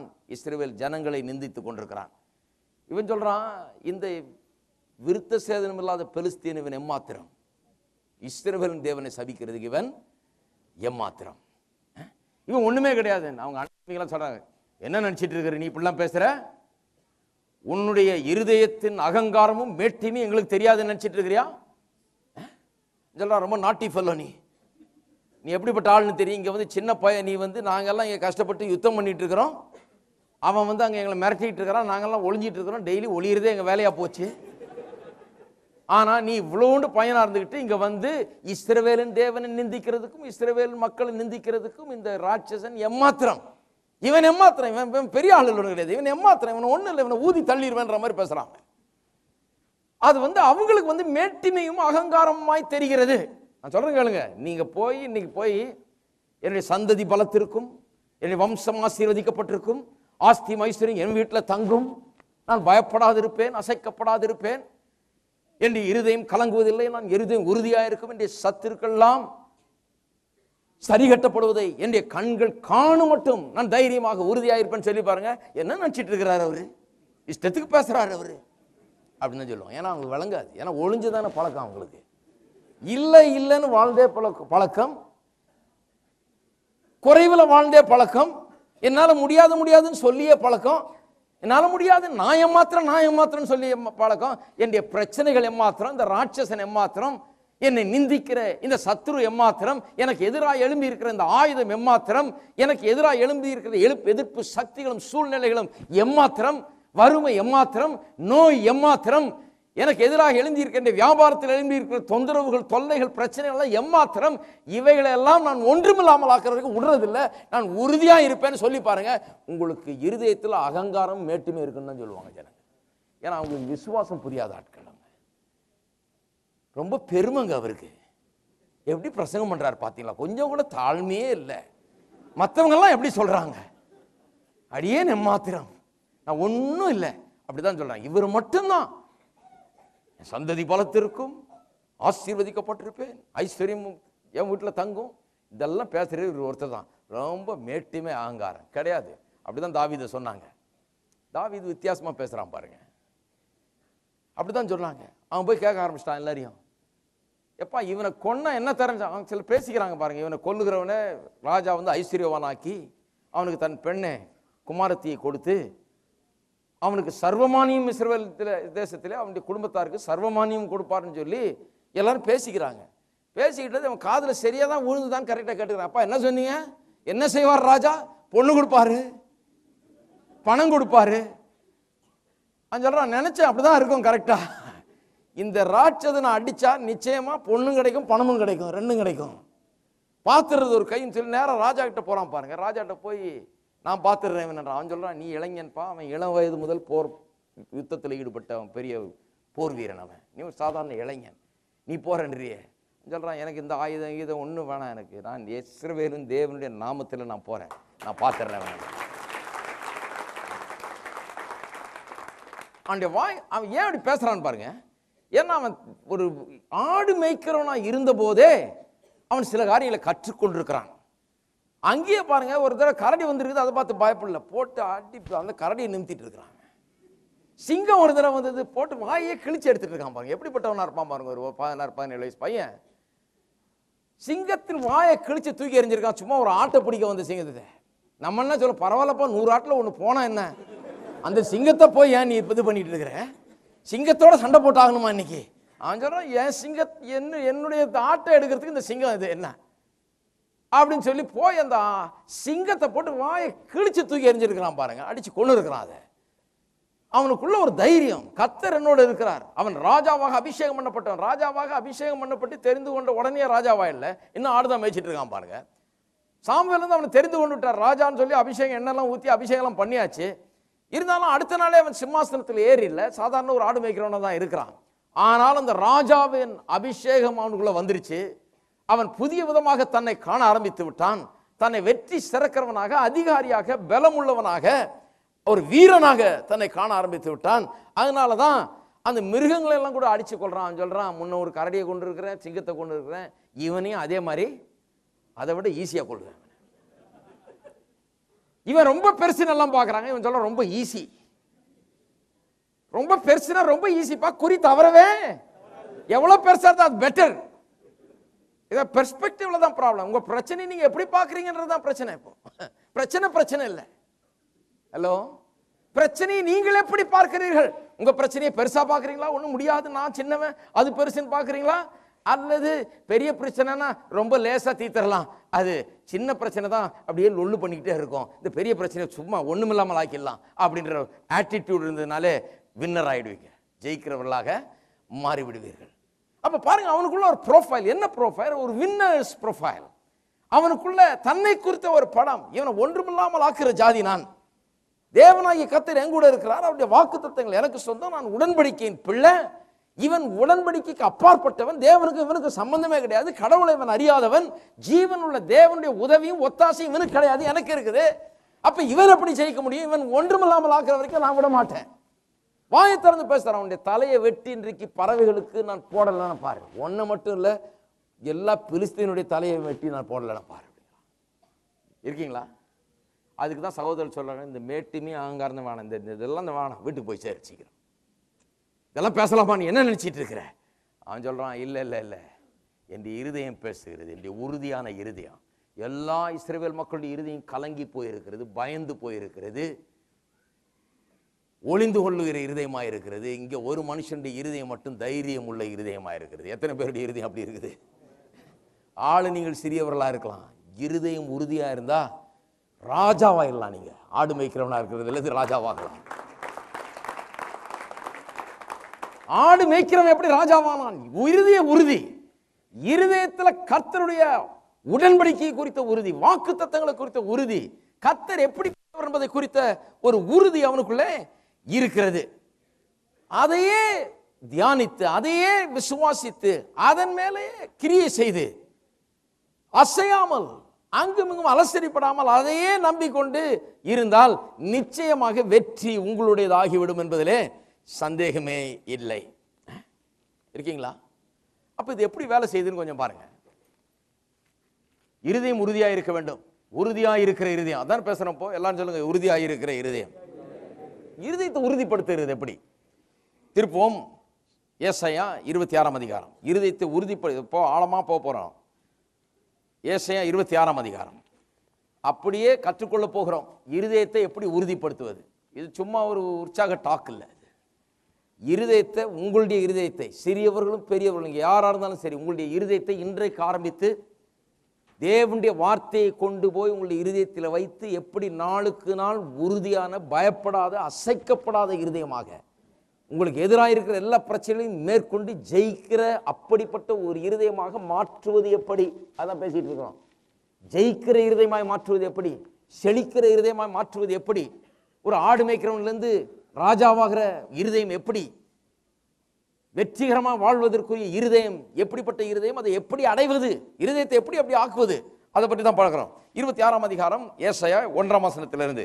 அக்காலத்திலே யூதா தேசத்திலே பாடப்படும் பாட்டாவது, பலனான நகரம் நமக்கு உண்டு, ரட்சிப்பையே அதற்கு மதிலும் மரணமாக ஏற்படுத்துவார். சத்தியத்தை கை கொண்டு வருகிற நீதியுள்ள ஜாதி உள்ளே பிரவேசிப்பதற்காக வாசலை திறவுங்கள். உம்மை உறுதியாய் பற்றி கொண்ட மனதை உடையவன், எல்லாம் சொல்லுங்க, உறுதியாய் பற்றி கொண்ட மனதை உடையவன். எதை உறுதியா பற்றி கொண்டவன்? தன்னுடைய பலவீனத்தை அல்ல, நான் ஒன்றும் இல்லை நான் ஏமாத்துறேன்றதை உறுதியா பற்றி கொண்டிருக்கிறாங்க நிறைய பேர். எல்லாருடைய இருதயமும் இன்றைக்கு எஸ்டாப்ளிஷ்டு தான் இருக்குது, ஃபிக்ஸ்டா தான் இருக்குது. ஹலோ, உங்களுடைய இருதயம் கூட இன்றைக்கு ஏதோ ஒன்றில் ஃபிக்ஸ்டா தான் இருக்குது. அநேகருடைய இருதயம் தங்களுடைய தோல்வியில ஃபிக்ஸ்டா இருக்குது. தாங்கள் ஒன்றுமில்லை என்றதுல ஃபிக்ஸ்டா இருக்குது. தாங்கள் பலவீனர் என்கிறதுல உறுதியா இருக்குது. என்னால முடியாதுங்கிறதுல உறுதியா இருக்குது. நான் அந்த அளவுக்குலாம் வர முடியாதுங்கிறதுல உறுதியா இருக்கிறது. நல்லா கவனிங்க, எல்லாருடைய இருதயம் இன்றைக்கு ஏதோ ஒன்றில் உறுதியா இருக்குது. நான் என்ன பிரசங்கித்துக்கிட்டு இருக்கிறேன்? கர்த்தருடைய வார்த்தையில உறுதியா இருக்க வேண்டும். இதை மாத்திரம் கொஞ்சம் பாருங்க. பயத்துல உறுதியா இருக்குது நிறைய பேருடைய இருதயம், கலக்கத்துல உறுதியா இருக்கிறது. எதை கண்டாலும் பயம், எதை கண்டாலும் கலக்கம், எதை பார்த்தாலும் கவலை, எதை கேட்ட உடனே பயம், இப்படிப்பட்ட ஒரு இருதயமா இருக்கிறது. உம்மை உறுதியாய் பற்றி கொண்ட மனதையுடையவன் உண்மையே நம்பி இருக்கிறபடியால் நீர் அவனை பூரண சமாதானத்துடன் காத்துக்கொள்வீர்.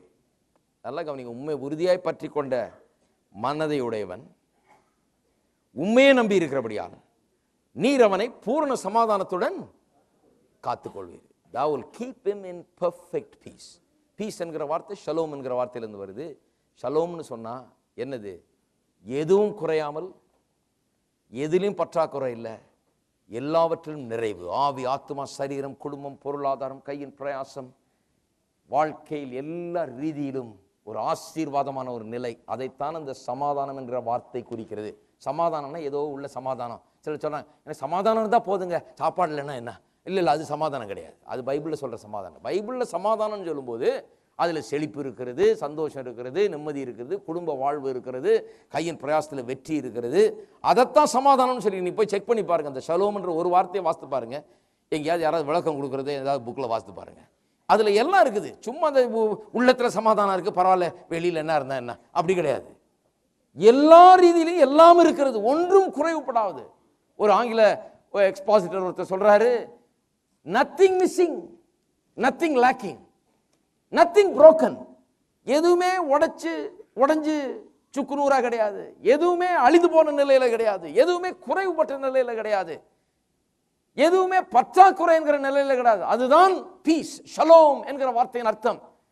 குடும்பம், பொருளாதாரம், கையின் பிரயாசம், ஆவி, ஆத்மா, சரீரம், எல்லாவற்றிலும் ஒரு நல்ல வாழ்வு ஏற்பட்டிருக்கிறது. அதைத்தான் சமாதானம் என்று சொல்லப்பட்டிருக்கிறது. அப்ப உண்மை உறுதியாய் பற்றி கொண்ட மனதை உடையவன் உண்மை நம்பி இருக்கிறபடியால் அந்த சமாதானம் எப்படி வருதுன்னு பாருங்க. இவனுடைய மனம் எப்படிப்பட்டதா இருக்கிறது? உறுதியாய் தேவனை பற்றி கொண்டிருக்கிற மனதாய் இருக்கிறது. அவரே நம்பி இருக்கிறபடியால் நீர் அவனை பூரண சமாதானத்துடன் காத்துக்கொள்வீர். ஆங்கிலத்தில் எப்படி சொல்லியிருக்குது? Thou will keep him in perfect peace whose mind is stayed on thee. அவனுடைய மனம் உண்மையிலேயே இருக்குது. ஸ்டேய்ட் ஆன் தீன்னு சொன்னா உண்மையே பற்றி கொண்டு, அதாவது உண்மையிலிருந்து விலகவில்லை, உம்முடைய வார்த்தையிலிருந்து விலகவில்லை, உம்முடைய வாக்கு தத்துவத்திலிருந்து விலகுகிறது இல்லை, உண்மையே பற்றி கொண்டிருக்கிறபடினால அவனை பூரண சமாதானத்தோடு காத்துக்கொள்வேன். சமாதானத்துக்கு வழி என்ன என்பதை குறித்து நாம் பேசிக் கொண்டிருக்கிறோம். அதனால தான் பாருங்க 2 கொரிந்தியர் 10ஆம் அதிகாரத்தில் வாசிக்கிறோம் அல்லவா, நம்முடைய ஆயுதங்கள் எப்படிப்பட்டவைகள்?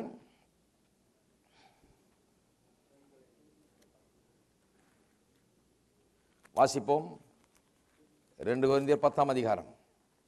நாங்கள் மாம்சத்தில் நடக்கிறவர்களாக இருந்தும், 3ஆம் வசனம், மாம்சத்தின்படி போர் செய்கிறவர்கள் அல்ல, எங்களுடைய போராயுதங்கள் மாம்சத்துக்கு ஏற்றவைகளாய் இராமல் அரண்களை நிர்மூலமாக்குறதுக்கு தேவ பலமுள்ளவைகளாய் இருக்கிறது. அவைகளால் நாங்கள் தர்க்கங்களையும் தேவனை அறிவிக்கிற அறிவுக்கு விரோதமாக எழும்புகிற எல்லா மேட்டிமையும் நிர்மூலமாக்கி எந்த எண்ணத்தையும் கிறிஸ்துவுக்கு கீழ்ப்படிய சிறைப்படுத்துகிறவர்களாக இருக்கிறோம். அப்ப பாருங்க, மைண்டு, மனது உண்மையே பற்றி கொண்டிருக்கிறபடினால தான் அவனை பூர்ண சமாதானத்தோடு காத்துக்கொள்கிறேன்னு சொல்றாரு.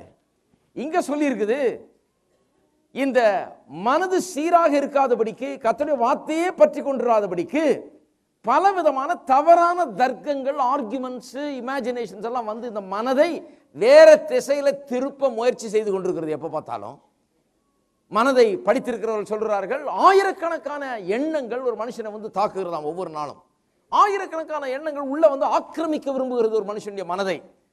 நாம் என்ன பண்றோம், இதெல்லாம் ஃப்ளட் மாதிரி வந்துட்டு பெரிய வெள்ளம் மாதிரி உள்ள ஆக்கிபை பண்ணுதுன்றது தெரியாம நம்ம அப்படியே அனுபவிச்சுட்டு இருக்கோம், எல்லா எண்ணத்தையும் ஏற்றுக்கொண்டிருக்கிறோம்.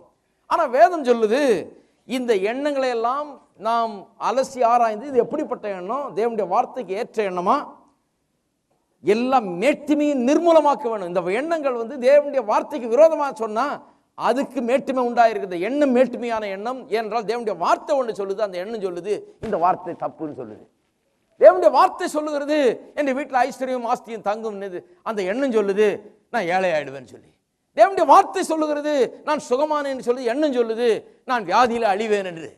அப்ப பாருங்க, எதை எடுத்துக்கொள்ளணும், அந்த தவறான எண்ணத்தை நிர்மூலமாக்க வேண்டும், அதை கீழே தள்ள வேணும். காஸ்ட் டவுன் இமேஜினேஷன் சொல்லப்பட்டிருக்கிறது. எல்லா தர்க்கங்களையும் மேட்டிமையான எண்ணங்களையும் நிர்மூலமாக்கி அவை எல்லாம் தேவனை அறிகிற அறிவுக்கு விரோதமாக எழுப்புகிற எல்லா மேட்டிமையும் நிர்மூலமாக்கி, மேட்டிமையும்னா எல்லாம் அந்த மேட்டிமையான எண்ணங்களை, தவறான எண்ணங்களை, தேவனோடு ஒத்து போகாத எண்ணங்களை நிர்மூலமாக்கி எந்த எண்ணத்தையும் எல்லாம் சொல்லுங்க, எந்த எண்ணத்தையும் கீழ்ப்படிய சிறைப்படுத்துகிறவர்களாக இருக்கிறோம்.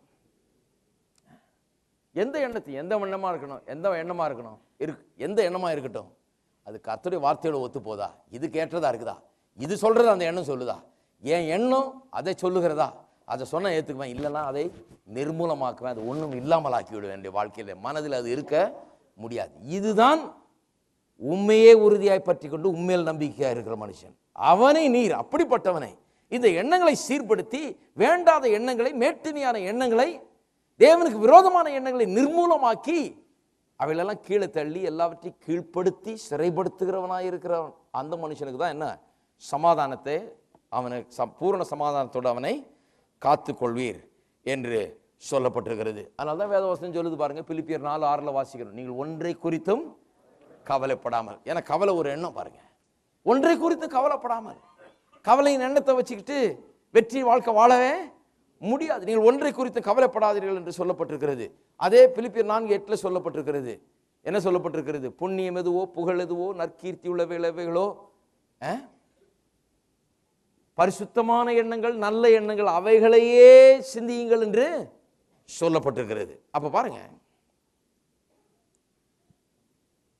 சிலர் சொல்லுவாங்க, என்னையா வெறும் நல்லதையே சிந்திக்க சொல்றீங்க, அதான் பிரதர் பண்றேன், ஆனா முடிய மாட்டேன் பிரதர். பிலிப்பியர் 4:8 சொல்லுது, என்ன சொல்லுகிறது பாருங்க, 4:8 பிலிப்பியர் 4:8 நாம் வாசிக்கிறோம்.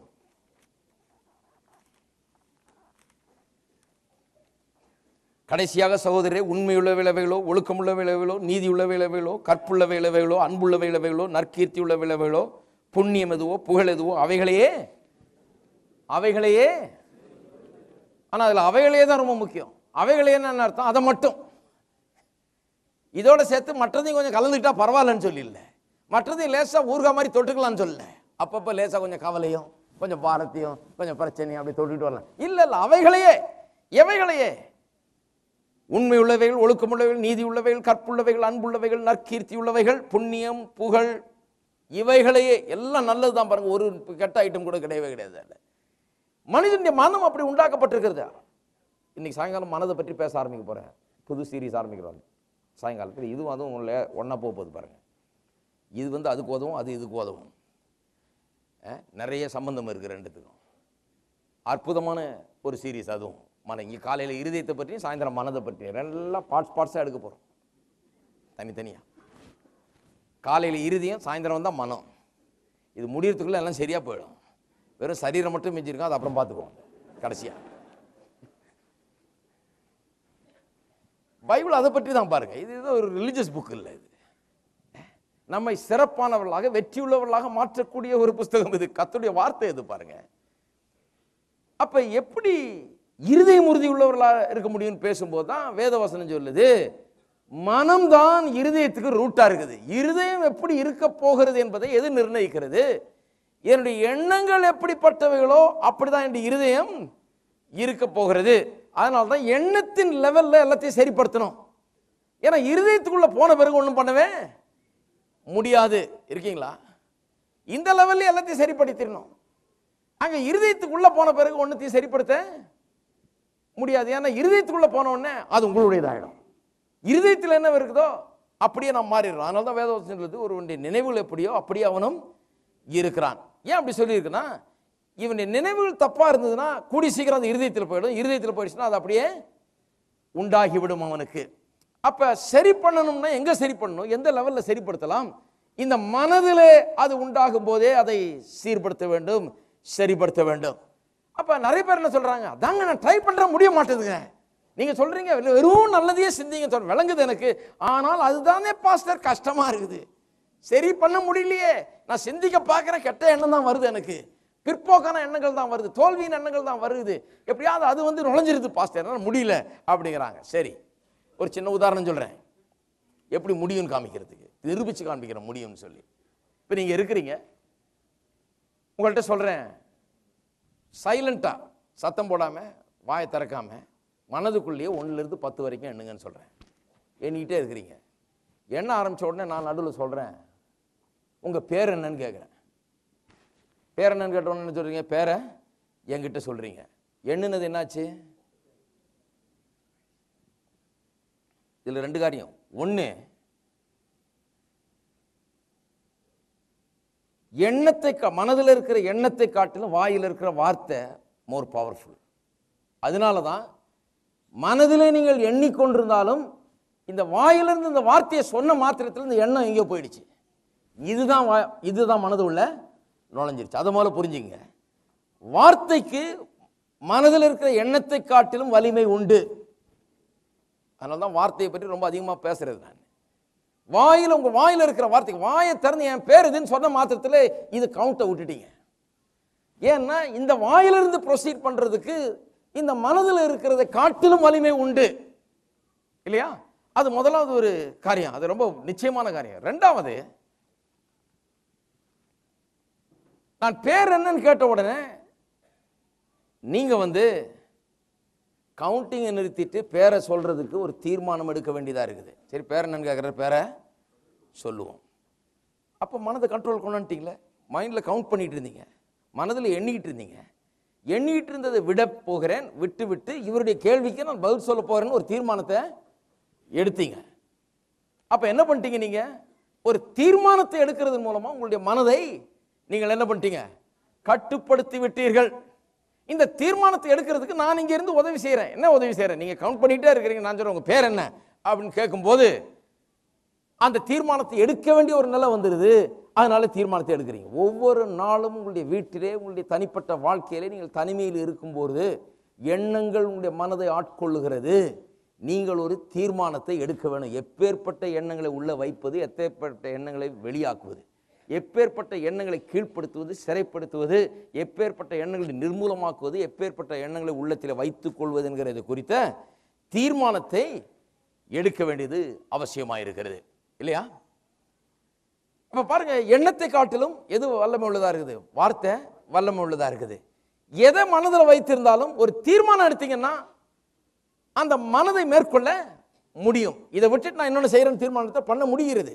அப்ப எண்ணத்தை நான் மேற்கொள்ள ஒரு தீர்மானத்தை எடுத்தேன்னா அதை நிச்சயமா செய்ய முடியும். திருப்பவும் ஏசாயா 59ஆம் அதிகாரம்.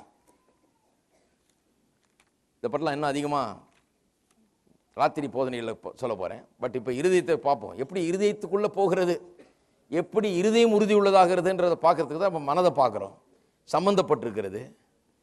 எப்படி ஒருவன் அசைக்கப்படாதவனாக இருக்கிறான், எப்படி அவனை பூரண சமாதானத்தோடு காத்துக்கொள்கிறான். சமாதானத்தை இழக்காதவனாய் அவன் இருக்கிறான்.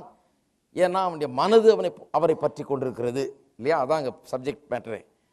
59ஆம் அதிகாரம் ஏசாயா 8ஆம் வசனம். சமாதான வழியை அறியார்கள், அவள் நடைகளில் நியாயமில்லை, தங்கள் பாதைகளை தாங்களே கோணலாக்கி கொண்டார்கள், அவைகள் நடக்கிற ஒருவனும் சமாதானத்தை அறியான். இங்கேயும் சமாதானத்தை பற்றி தான் பேசுது. ஆனால் ஒரு காரியம், சமாதானத்தை பற்றி சமாதான வழியை என்று சொல்லப்பட்டிருக்கு. எல்லாம் சொல்ல சமாதான வழியை.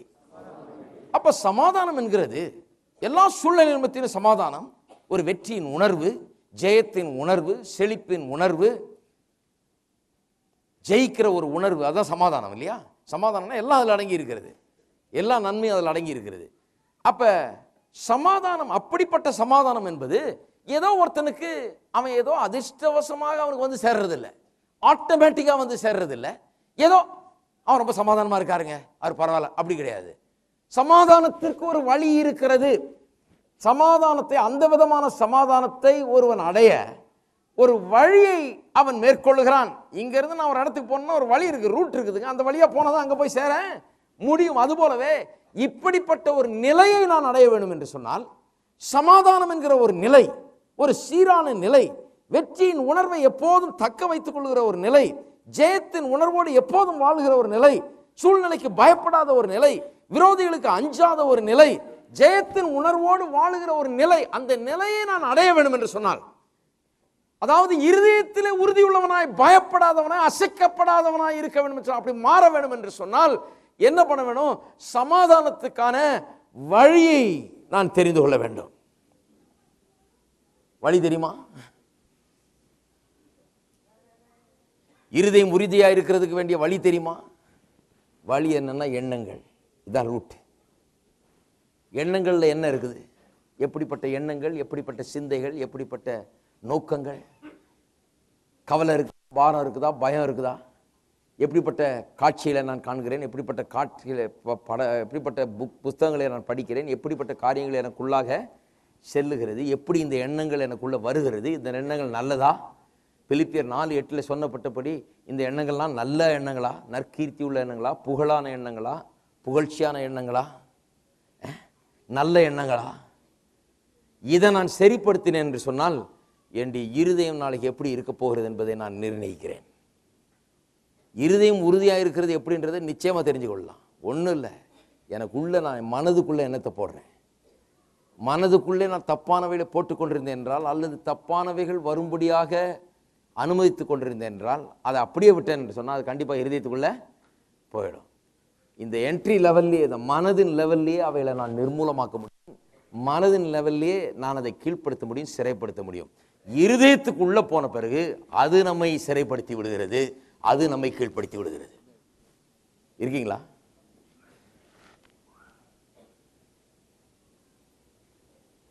ரொம்ப முக்கியமான ஒரு காரியம். இருதயத்துக்குள்ள போச்சுன்னா அவ்வளவுதான், அது என்ன ஆயிடுது? அப்படியே மேனிஃபெஸ்ட் ஆயிடுது. அதுக்கப்புறம் அதனால தான் சொல்றேன், கர்த்தருடைய வாக்குத்தத்தங்கள் இருதயத்தில் போச்சுன்னா அவ்வளவுதான். அந்த வாக்குத்தத்தம் என்ன சொல்லுதோ அது அப்படியே நிறைவேறும் இல்லையா? அதுதாங்க. இருதயத்தில் விசுவாசிக்கிறதுனால ஒருவன் ரட்சிக்கப்படுவான். இருதயத்தில் விசுவாசத்து வாயினால அறிக்கை செய்யலாம். அது அவனுடைய மனதை தாண்டி இருதயம். நீங்க சுவிசேஷத்தை கேட்கறீங்க, இயேசுவை பற்றி கேட்கறீங்க, இந்த வாக்குத்தத்தங்களை பற்றி கேட்கிறீர்கள், முதல்ல மனசுல தான் போகுது. உங்களுடைய மனம் அதில் லயிக்கிறது, மனம் அதை விரும்புகிறது, மனம் அதை கேட்கிறது. உடனே என்ன சொல்றீங்க?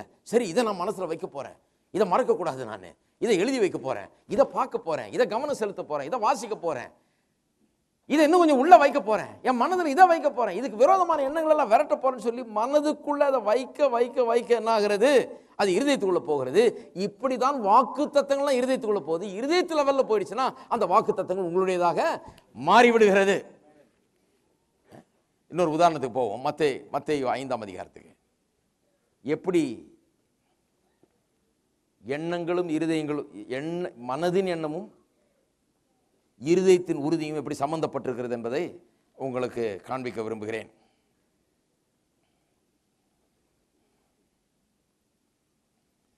ஐந்தாம் அதிகாரத்தில் மலைப்பிரசங்கத்தை குறித்து வாசிக்கிறோம். இயேசுவின் மலைப்பிரசங்கம் இல்லையா? இதை சொல்லி முடிச்சிடுறேன். 5ஆம் அதிகாரம் மத்தேயு 5:27. விபச்சாரம் செய்யாதிருப்பாயாக என்பது பூர்வத்தாருக்கு உரைக்கப்பட்டது என்று கேள்விப்பட்டிருக்கிறீர்கள். நான் உங்களுக்கு சொல்லுகிறேன், ஒரு ஸ்திரீயை இச்சையோடு பார்க்கிற எவனும் தன் இருதயத்திலே அவளோடு விபச்சாரம் செய்தாயிற்று. அது சொல்றாரு, விபச்சாரம் செய்யாதிருப்பாயாகன்னு நீங்க கேள்விப்பட்டிருக்கிறீங்க. ஏன்னா அது பழைய ஏற்பாட்டில் 10 கற்பனைகளில் ஒன்றாக இருக்கிறது இல்லையா? ஆனால் நான் உங்களுக்கு சொல்லுகிறேன். அப்படின்னா என்ன அர்த்தம்? 10 கற்பனையை மாத்திட்டாரு அவரு. அது தப்பு. அப்படி யோசிக்கிறது தப்பு. ஏன்னா அவர் 10 கற்பனையை மாற்ற வரல, நிறைவேற்ற வந்தவர்னு சொல்றாரு. அதை ஒழிக்க வந்தவர் இல்லை, அதை நிறைவேற்ற வந்தவர். அதனால அதை மாத்தல. அப்ப நீங்க அப்படி கேள்விப்பட்டிருக்கிறீர்கள், ஆனால் நான் இப்போ சொல்றேன் அப்படின்னு ஏன் சொல்றாரு? ஒன்றும் இல்லை, அதுக்குரிய விளக்கத்தை சொல்றாரு. பழைய ஏற்பாட்டில் எப்படி சொல்லியிருக்குது? விபச்சாரம் செய்யாதிருப்பாயாக. அப்ப அவங்க என்ன நினைச்சாங்க? செய்யலைன்னா நான் செய்யல, அவ்வளவுதான். ஆனா பாத்தீங்கன்னா பரவலா அது நடந்துகிட்டு இருந்தது. விபச்சாரம் செய்யாதிருப்பாங்க 10 கற்பனை சொல்லுது. ஆனா தேசம் முழுக்க இந்த மாதிரி விவகாரம் நடந்துட்டு இருக்குது. அவங்க சொல்றாங்க, கற்பனை கை கொள்ள தான் பாக்குறாங்க, இருந்தா கூட முடிய மாட்டேங்குதுங்க. எப்படி? அதுக்கு தான் இப்ப பதில் சொல்றாரு. எப்படி அதை கை கொள்வது? எப்படி அந்த விபச்சாரம் செய்யாதிருப்பாயாக என்கிற கற்பனை எப்படி கை கொள்வது? எப்படி அதை நிறைவேற்றுவது? அதுக்கு அர்த்தம் சொல்றாரு ஒழிய அது இல்லை இப்ப நான் வேற மாதிரி சொல்றேன்னு சொல்லல அவரு. இப்ப என்ன சொல்றாரு?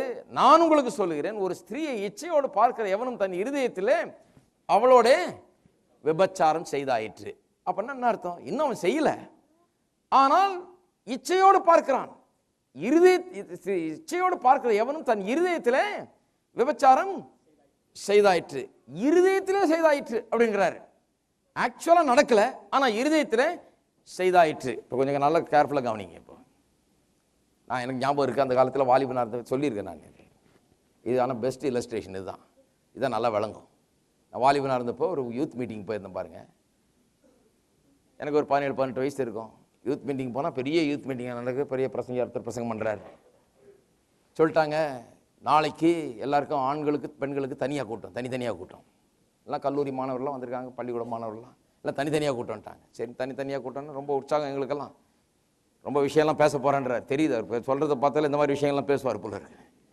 எங்களுக்கு அப்போ இதுதான் பிரச்சனை பாருங்கள். இதெல்லாம் எப்படி இந்த பாவங்கள் எல்லாம் எப்படி மாரி? ஏன்னா வாலிப பசங்க அந்த மாதிரி காரியங்களை போராடிட்டு இருக்கிறாங்க சிலர்லாம் இல்லையா? அதுக்கு பதில் தேடிட்டு இருக்கிறாங்க. இதை எப்படி ஜெயிக்கிறது? இதுதான் பெரிய பிரச்சனையாக இருக்குது அப்படின்றத. அது ஊரில் என்ன சொல்லிடுறாங்க? அப்போ வாலிப பருவ கோளாறு அது அப்படி தான், அது அப்படி தான் இருக்குமாக்கும், அது ஒன்றும் பண்ண முடியாது ஆக்கும், ஜாக்கிரதை, அவ்வளோதான் சொல்கிறாங்க ஒழிய கிறிஸ்தவர்களும் வெறும் அவ்வளோதான் சொல்லி விட்டுறாங்க. அதனால் இவர் என்ன சொன்னார்? நான் போதிக்கிறேன் வா, எப்படி இதை மேற்கொள்ளுகிறது அப்படின்னு சொல்லி சொன்னார். சொன்ன உடனே எல்லாம் அன்னைக்கு பெரிய கூட்டம் பாருங்க. ஆண்கள் செக்ஷனில் பெரிய கூட்டம், பெண்கள் செக்ஷன்லையும் சரியான கூட்டம். அங்கே அந்த அம்மா போதிச்சுட்டு இருந்தாங்க, இவருக்கு இங்கே போதிக்கிறார். அங்கே அவர் மனைவி போதிச்சுட்டு இருக்காங்க. நல்லா போதிக்கிறவர் தான். எடுத்தார் இந்த வசனத்தை 5:27 தான் எடுத்தார். எடுத்து இதை விளக்க பார்க்குறாரு. இச்சையோடு பார்க்கிறவனவனும் இருதயத்தில் உபச்சாரம் செய்தாயிற்றுன்னு எப்படி சொல்றது? சொல்றாரு, அவருக்கு சரியா இதாகலை. அப்புறம் கடைசியாக சொன்னார், சரி ஒரு பெண் இப்படி போகுதுன்னா ஒரு தடவை பார்த்தீங்கன்னா அது ஓகே, ஆனால் 2வது தடவை பார்த்தீங்கன்னா தப்பு, 3வது தடவை பார்த்தீங்கன்னா போயாச்சு ரொம்ப ஆழமா, அப்புறம் திருப்பி பார்த்தீங்கன்னா போச்சு, விழுந்து போயிட்டே நீ, அவ்வளோதான் அப்படின்னாரு. சொல்லிட்டு நான் கூட்டத்தில் உட்காந்துட்டு இருக்கேன் பாருங்க, உங்களை மாதிரி ஆடியன்ஸில் உட்காந்துருக்கேன் நான். சின்ன பையன். அப்போ எனக்கு பின்னால் உட்காந்துட்டு இருக்கிற ஒரு பையன் பக்கத்தில் ஒருத்தன் சொல்கிறான், ஏய் பிரச்சனையே இல்லைடா, பார்த்தீங்கன்னா கண்ணை எடுக்காத, அப்படியே பார்த்துட்டு எடுத்துட்டு திருப்பி பார்த்தீங்கன்னா தான் தப்பு.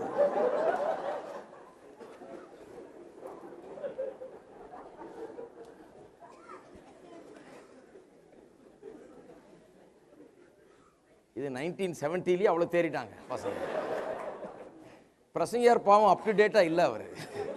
இந்த பசங்க எவ்வளவு பொல்லாத பசங்க. அதான் வேதம் சொல்லுது பாருங்க, நாமெல்லாம் பாவத்தை பொறுத்தவரையில் ஒரு கண்டுபிடிப்பாளர் மாதிரி, இன்வென்டர்ஸ் ஆஃப் சின்னு சொல்லியிருக்கு வேதம் ரோமரில். புதுசு புதுசாக பாவம் செய்ய வழி கண்டுபிடிக்கிற மனுஷன். இது தப்புன்னு அவன் புது வழியை கண்டுபிடிப்பான், கொஞ்சம் தப்பு இல்லாத விதத்தில் செய்யலான்னு. அப்படிப்பட்ட ஒரு கண்டுபிடிப்பாளன் அவன். அவன் எதை கண்டுபிடிக்கிறானோ இல்லையா, ராக்கெட்டை கண்டுபிடிக்காம இருக்கலாம், ஆனால் பாவம் செய்யறதுக்கு ஒரு வழியை கண்டுபிடிக்காம விட மாட்டான். அது அவனுடைய தன்மை, பாவ சுவாபம் அவனுக்குள்ள இருந்துட்டு அதை பண்ண வைக்கிறது பாருங்க. அப்ப இது வந்து ஒரு தடவை பார்த்தனா, 2 தடவை பார்த்தனா, 3 தடவை பார்த்தனாங்கிறதுல இல்லை. அவர் பாவம் விளக்க பார்க்குறாரு, ஆனால் அது அன்னைக்கு முடியல அவரால். என்னதான் சொல்லி பார்த்தாலும் இந்த பசங்க எல்லாத்துக்கும் பதில் வச்சிருக்காங்க ரெடியா, கரெக்டா. நான் அந்த கூட்டத்தில் உட்கார்ந்துட்டு இருந்து இதெல்லாம் கேட்டதுனால கொஞ்சம் ஆழமாக யோசிக்க ஆரம்பிச்சேன். இவனுக்கு என்னத்தை தான் சொல்றது? இப்போ பழைய ஆளாக இருக்கிறானே, எப்படிதான் இவனுக்கு சொல்றது? பல வருஷங்களுக்கு பிறகு தான் எனக்கு இதனுடைய காரியங்கள்லாம் விளங்க ஆரம்பிச்சது. பாருங்க, இது நடந்து 10-20 வருஷத்துக்கு பிறகு தான் எனக்கு விளங்க ஆரம்பிச்சது. இயேசுடைய போதனை என்ன? ஒருவன் இச்சையோடு பார்க்கிறான்னு சொன்னா இச்சை எங்க இருந்து வருது? இருதயத்திலிருந்து வருகிறது. லெவல் வேற லெவல்ல போயிடுச்சுன்னு அது அர்த்தம். அடுத்த ஸ்டெப் ஆக்சுவலா நடக்கும், இப்பவே நடந்த மாதிரி தான். ஏன்னா இருதயத்துக்கு என்ன போச்சோ, என்னைக்கு போயிடுச்சோ அது நடந்ததா எண்ணி விடலாம். ஏன்னா அது just a matter of time. ஒரு சில நிமிஷங்கள் தான், ஒரு சில நாள் தான், ஒரு சில வாய்ப்புகள் அவனுக்கு சரியா அமைய வேண்டாம், அவ்வளவுதான். அது நிச்சயமா நடக்கும், நடந்ததாகவே முடிவு பண்ணிடலாம். அதை என்னைக்கு இச்சையோடு பார்க்கிறானோ அன்னைக்கு இருதயத்தில் அது போயிடுச்சுன்னு அர்த்தம். இருதயத்தில் போயிடுச்சுன்னா நிச்சயமா வாழ்க்கையில் அது உண்டாகிவிடும். அப்ப அவன் என்ன பண்ணியிருக்கணும்? அது மனதில் இருக்கும் போதே, மனதில் இருந்து தானே இருதயத்துக்கு போச்சு. இச்சை, டிசைர் என்கிறது, what things ever you desire in your heart. பாருங்க, விசுவாசத்தை குறித்து மார்க் 11:23-24 பேசும்போது இருதயத்தில் விசுவாசிக்கிறத பற்றி பேசிட்டு அடுத்த வசனம் சொல்லுது, நீங்க எவைகளை விரும்பி கேட்டுக்கொள்ளுங்க. அப்ப விருப்பம் எங்க ஏற்படுது? இருதயத்துல. மனதை தாண்டி அது இருதயத்துக்குள்ள போயிடுது, ரொம்ப ஆழமான விருப்பம் ஆயிடுது. விருப்பம் இருதயத்தில் போனா அது உங்களுக்கு சொந்தமாயிடுறது. நீங்கள் வெற்றியை வாழ வேண்டும் என்கிற விருப்பம் வெறும் மனதளவில் இருந்தால் அது உங்களுக்கு சொந்தமாகாது வெற்றி வாழ்க்கை. அந்த வெற்றி வாழ்க்கை குறித்த விருப்பம், ஆசை உள்ளத்துக்குள்ள போகணும், இருதயத்துக்குள்ள போகணும். கர்த்தருடைய வார்த்தையை கொண்டு இருதயத்தில் வைக்க வேணும், அப்பொழுது அது உங்களுக்கு சொந்தமாகி விடுகிறது. அப்ப இந்த பெண்ணை குறித்த இச்சை எங்க போயிடுச்சு? இந்த மனதை தாண்டி எங்க போயிடுச்சு? இருதயத்துக்குள்ள போயிடுச்சு. இப்ப அது இச்சையான பார்வையா மாறிடுச்சு. இது நடந்து முடிஞ்சதாவே எண்ணிடலான்ற. இன்னும் ஒன்றும் பண்ணல, இருந்தாலும் நடந்த மாதிரி கவுண்ட் பண்ணிக்கலான்றது. ஏன்னா அது கான் கேஸ், ஏன்னா உள்ள போயிடுச்சு. அப்ப வெற்றி வாழ்க்கைக்கான ரகசியத்தை பேசுறாரு அவரு. என்ன சொல்றாரு? இந்த லெவல்லே அதை வெட்டி எரிந்து போடு. அதனால தான் சொல்றாரு, கண் உனக்கு இடர்கள் உண்டாக்கினால் அதை வெட்டி எரிஞ்சு போடு. எரிஞ்சு போடுனா கண்ணை வெட்டி எரிஞ்சிடாதீங்க, பிடுங்கி போடுன்னா கண்ணை பிடிங்கி எரிஞ்சிட. ஏன்னா ஒரு கண்ணை பிடிங்கி போட்டா இன்னொரு கண்ணு இருக்கு. அப்ப சரி, அந்த கண்ணு சரியாலன்னு அதையும் பிடிங்கி போட்டா 2 கண்ணு இல்லை, ஆனால் பாவம் மட்டும் இருக்கும். கரெக்டா?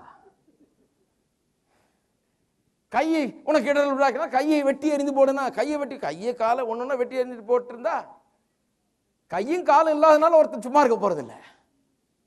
பாவம் என்கிறது ரொம்ப ஆழமானது, அதுல இருதயத்தில் வேலை செய்து பாருங்க, அது வேலை செய்ய தான் செய்யும். அப்ப கண்ணை பிடுங்கி போடுன்னு சொல்லல, கையை வெட்டி போடுன்னு சொல்லல. என்ன சொல்றாரு? அது அந்த மனது என்கிற லெவல்ல, எண்ணங்கள் என்கிற லெவல்ல இருக்கும் போதே அந்த எண்ணத்தை வெட்டி எரிந்து போடு. இந்த கைக்கு பின்னால ஒரு எண்ணம் இருக்குது. இந்த கை இதை தொடுகிறது என்று சொன்னால் இதுக்கு பின்னால ஒரு எண்ணம் இருந்து தொடும்படியாய் சொல்லுகிறது, அதனால தான் தொடுது. அப்ப இந்த கையை தொடாம இருக்கிறதுக்கு என்ன பண்ணணும்? அந்த எண்ணத்தை சரி பண்ணா அதுக்கேற்ற மாதிரி இந்த கை நடந்து கொள்ளும் இல்லையா? இந்த கண் பார்க்கிறது என்றால் இந்த கண் பார்வைக்கு பின்னால ஒரு எண்ணம் இருக்கிறது. இது பார்க்க கூடாதுன்னு சொன்னா எண்ணத்தை சரி பண்ணா பார்வை சரியாகிவிடும். இருக்கீங்களா? அப்ப இருதயம் உறுதியாக வேண்டும் என்று சொன்னால், இருதயம் கெட்ட காரியங்களில் உறுதியாக இருக்குது சிலருக்கு. இருதயம் நல்ல காரியங்களில் உறுதியாக வேணும் என்று சொன்னால் என்ன பண்ண வேணும்? கர்த்தருடைய வாக்கு தத்தங்களை எடுத்து அதை என்ன பண்ண வேணும்?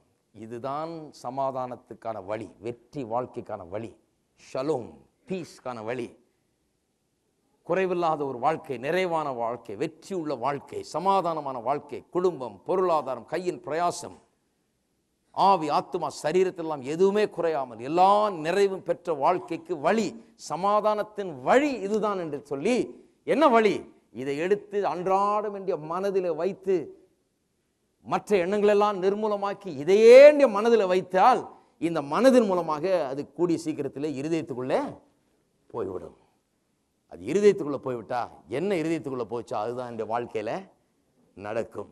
ஆஸ்தியும் ஐஸ்வர்யம் என் வீட்டில் தங்கும் என்கிறது இருதயத்துக்குள்ள போக வேண்டும். எங்க தாத்தா காலத்திலிருந்து நாங்கள் ஏழைதாங்கன்றது இருதயத்திலிருந்து வெளியே வரணும். அதனால தான் கர்த்தர் சொன்னாரு, ரட்சிப்பை பற்றி சொல்லும்போது, உன்னுடைய இருதயத்தை எடுத்துட்டு வேற இருதயம் தர மாட்டார், இதை ரிப்பேர் பண்ணுறதுக்கு வழி இல்லை போ அப்படின்ட்டார். இதெல்லாம் ரிப்பேர் பண்ணிட்டு இருக்க முடியாது, இந்த இருதயத்தை எடுத்துறேன்ட்டாரு. ஒரு அற்புதம் நடக்கிறது பாருங்க. இருதயத்தை எடுத்து புது இருதயத்தை தருகிறார். அந்த புது இருதயத்துல இனிமேல் கர்த்தருடைய வார்த்தையை தவிர வேற எந்த காரியமும் அனுமதிக்காமல் இருப்பது ஒவ்வொரு விசுவாசியுடைய பொறுப்பாக இருக்கிறது. இந்த படத்தை முன்னால் வைக்கணும். பிளேனை ஓட்டுகிறவன் எப்படி அந்த லேண்டிங் ப்ரொஃபைலோட அந்த அவன் கொடுக்கப்பட்ட லேண்டிங் படத்தோட தன்னுடைய பிளேனை அலைன் பண்றான், அதுபோல இந்த படத்தோட 112ஆம் சங்கீதத்தின் படத்தோட உங்களுடைய மனதை நீங்கள் அலைன் பண்ண வேண்டும். உங்களுடைய இருதயத்தை அதன்படி அலைன் பண்ண வேண்டும். அலைன் பண்ணும்போது அது அப்படியே உங்களுக்கு ஆகும். எல்லாரும் எழுந்து நிற்போம். டைம் ஆயிடுச்சு.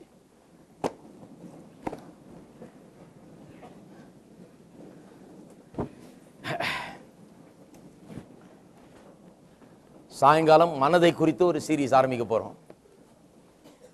ரொம்ப பிரயோஜனமா இருக்கும் இந்த சீரீஸ். இருதயத்தை பற்றி இது ஒரு அற்புதமான சீரீஸ். மிகவும் அற்புதமான காரியங்களை உங்களோடு பகிர்ந்து கொள்ள இருக்கிறேன். ஒரு நாள் கூட தவற விடாதீர்கள். ஏனென்றால் இது ரொம்ப முக்கியமான ஒரு காரியம். சில காரியங்களை தெளிவுபடுத்த விரும்புகிறேன். எப்படி இருதயத்தை உறுதிப்படுத்துவது, வெற்றி வாழ்க்கைக்கு திட்டவட்டமான விதத்தில் எப்படி செல்வது, ஒரு பிளேனை கொண்டு எப்படி கரெக்டாக அந்த லேண்டிங் ஸ்பாட்டில் கொண்டு நிறுத்துறாங்களோ அதுபோல் வெற்றியை எப்படி போய் அடைவது, எப்படி போய் வெற்றியில் லேண்ட் ஆகுறது, எப்படி டேக் ஆஃப் ஆகிறது, வெற்றிக்கு டேக் ஆஃப் ப்ரொஃபைலும் தேவை. எப்படி டேக் ஆஃப் ஆகிறது, எப்படி பறக்கிறது, எப்படி லேண்ட் பண்ணுறது, எப்படி எதை விரும்புகிறோமோ அதை அடைவது என்பதை குறித்து நிச்சயமான விதத்தில் நாம் பார்க்க போகிறோம். இல்லையா? எத்தனை பேர் சொல்றீங்க கர்த்தருடைய வார்த்தையில் இருக்கிறது உள்ளத்தில் வைக்க போறேன்னு சொல்லி? இது ஒரு வேலை, இது ஒரு பிரயாசம். பாருங்க, இந்த பிரயாசத்தில் ஈடுபட வேண்டும். பிரயாசம் இல்லாமல் இது நடக்க போறதில்லை. இதுக்கு நேரத்தை செலவழிக்க வேண்டும். இல்லைங்க நான் 3/4 நாள் உட்காந்து டிவி பார்த்துட்டே இருக்க போறேன், ஏதோ கர்த்தருடைய கையில் கொடுத்துட்டேன் என்னமோ நடக்கட்டும் அப்படின்னா நடக்கவே நடக்காது. அதனால தான் பாருங்க, அதனால தான் நிறைய பேர் வந்து கேட்டேங்க எனக்கு ஒன்றும் நடக்கலைன்னு நாள் முழுக்க டிவி தான் பார்த்துட்டு இருக்காங்க ஒழிய இதை ஒன்றும் கவனிக்கிறது இல்லை. என்ன உள்ளே போகுது, என்ன வெளியே வருது, என்ன மனசில் போச்சு, என்ன இருதயத்தில் போச்சு, இதெல்லாம் ஒன்றுமே தெரியாது அவங்களுக்கு. இந்த கான்செப்ட்லாம் விளங்கவே விளங்காது. இந்த போதனைகள்லாம் கேட்டதே கிடையாது. நாள் முழுக்க உட்காந்து என்னத்தையாவது படிக்க வேண்டியது, டிவியை பார்க்க வேண்டியது. அப்புறம் என்னங்க வாழ்க்கையில் நான் என்ன தப்பு பண்ணேன், நான் என்ன தப்பு பண்ணேன், எல்லாம் தப்பு தப்பாக நடக்குதே அப்படின்னு. முதலாவது ஒன்று, நேரத்தை தப்பாக செலவழிச்சிருக்கிறீங்க. வசனத்தில் நேரத்தை செலவழிக்கவில்லை. இந்த காரியங்களை ஆழமாக அறிந்து கொள்ள நேரத்தை செலவழிக்கவில்லை. இதெல்லாம் பாருங்கள் ரொம்ப முக்கியம். ஆனால் ஒரு மனிதன் இதற்கென்று தன்னை அர்ப்பணிப்பான் என்றால் நிச்சயமாக வெற்றி உண்டு.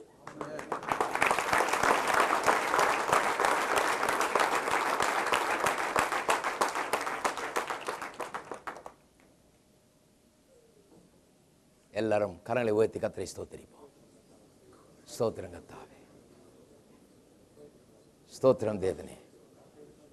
ஓ உமக்கு ஸ்தோத்திரம் கர்த்தாவே, பிதாவே உமக்கு ஸ்தோத்திரம், ஸ்தோத்திரம், ஸ்தோத்திரம் தேவனே, ஸ்தோத்திரம். எந்த சூழ்நிலையும் நீங்கள் மாற்றிடலாம். உங்கள் வாழ்க்கையின் எந்த நிலையும் மாற்ற முடியும். நீங்கள் யாராக இருந்தாலும் இன்றைக்கு சொல்லுகிறேன். இன்றைக்கி ஒருவேளை சிலர் முதல்ல வந்திருக்கலாம், முதல் தடவையா என் சூழ்நிலை எப்படி மாறப்போகுது, யாராவது ஜெபம் பண்ணுவாங்களா, எப்படியாவது மாறுமா, யாராவது மாற்றி கொடுப்பாங்களா? நான் சொல்லுகிறேன், நீ உன் வழியை வாய்க்க பண்ணுவான்னு சொல்லியிருக்கு. நீங்கள் தான் அதை பண்ண போகிறீங்க. உங்களால் முடியும், நீங்கள் அதை பண்ண முடியும். நிச்சயமாக விதத்தில் பண்ண முடியும். வந்து கேளுங்கள், பண்ணுவீர்கள். எந்த சூழ்நிலையும் மாற்றி அமைக்க முடியும். சரீர நோய்களாக இருந்தாலும் சரி, பண பிரச்சனையாக இருந்தாலும் சரி, குடும்ப பிரச்சனையாக இருந்தாலும் சரி, என்ன விதமான பிரச்சனையாக இருந்தாலும் சரி, எல்லாவற்றையும் மாற்றி அமைக்க முடியும். விசுவாசத்தை கொண்டு மாற்றி அமைக்க முடியும். அன்பின் பிதாவே, கர்த்தராகிய இயேசுவின் நாமத்தில் வருகிறோம். இந்த வார்த்தையை காணும்படியாக நீங்கள் செய்தபடியால் நமக்கு ஸ்தோத்திரம். இதை குறித்த அறிவை எங்களுக்கு ஏற்படுத்தி கொடுத்தபடியால் நமக்கு ஸ்தோத்திரம். உறுதியான இருதயம் உமக்கு பிரியமான இருதயமாக இருக்கிறது. அப்படிப்பட்ட இருதயத்தை உடையவன் தேவன் வாக்கு பண்ணியிருக்கிற எல்லாவற்றையும் அடைகிறவனாக இருக்கிறான். கர்த்தாவே, உறுதியான இருதயத்தை உடையவர்களாக நாங்கள் இருப்போம் என்கிறதை தீர்மானிக்கிறோம். இன்றைக்கு கர்த்தருடைய வார்த்தை கொண்டு இருதயத்தை உறுதிப்படுத்த நாங்கள் தீர்மானிக்கிறோம். இருதயத்தை உறுதிப்படுத்துவதுதான் எங்கள் வேலை. வெற்றி வாழ்க்கைக்கு நேராக அதை செலுத்துவதுதான் எங்கள் வேலை. மனதுக்குள்ளே என்ன செல்லுகிறது என்றும் இருதயத்துக்குள்ளே என்ன செல்லுகிறது என்பதை கவனிப்பது தான் எங்களுடைய வேலை. இதற்கென்று நாங்கள் அர்ப்பணிக்கிறோம். இயேசுவின் நாமத்தினாலே, இயேசுவின் நாமத்தினாலே இதற்கென்று எங்களை நாங்கள் அர்ப்பணிக்கிறோம். கர்த்தாவே, இன்று முதல் ஒரு பெரிய ஒரு குவாலிட்டி டிசிஷன், ஒரு தரமான தீர்மானத்தை ஒவ்வொருவரும் எடுக்கட்டும். தங்களுடைய உள்ளத்துக்குள்ளே எதை வைக்கிறோம் என்கிறதை கண்காணிக்கிறவர்களாய், தங்களுடைய ஆத்துமாக்களுக்கு பாதுகாவலர்களாய், அதை காக்கிறவர்களாய், இருதயத்தை காத்துக்கொள் என்று சொல்லி இருக்கிறதே அந்த வார்த்தையின்படி இருதயத்தை காத்துக்கொள்ளுகிறவர்களாய், தீய காரியங்களிலிருந்து காத்துக்கொள்ளுகிறவர்களாய், நன்மையான காரியங்களாய் நிரப்புகிறவர்களாய் இருக்கட்டும். இருதயத்தில் உண்டான காரியங்களின்படியே எங்களுடைய வாழ்க்கையிலும் உண்டாகிறதே. இந்த சத்தியத்தை அறிந்து கொள்ள, விளங்கிக் கொள்ள மனக்கண்கள் திறக்கப்படட்டும். வெற்றியும் விடுதலையும் உண்டாகட்டும், சுகம் உண்டாகட்டும், செழிப்பு உண்டாகட்டும், சூழ்நிலைகள் மாறட்டும், ஜெயம் உண்டாகட்டும். இயேசுவின் நாமத்தினாலே வாழ்க்கையில் மாற்றப்படட்டும். கர்த்தாவே, தேவ ஆசீர்வாதம் ஒவ்வொருவரிலையும் தங்கட்டும். வார்த்தை சொல்லுகிறபடி இந்த படத்தை எங்களுக்கு முன்பாக வைக்கிறோம், கண்களுக்கு முன்பாக இதையே பற்றி கொள்கிறோம். இயேசுவின் நாமத்திலே ஜெபிக்கிறோம். ஆமென். நம்முடைய கர்த்தராகிய இயேசு கிறிஸ்துவின் கிருபையும், பிதாவாகிய தேவனுடைய அன்பும், பரிசுத்த ஆவியானவருடைய ஐக்கியம் நம் அனைவரோடும் இன்றைக்கும் என்றைக்கும் சதா காலங்களிலும் இருப்பதாக. ஆமென்.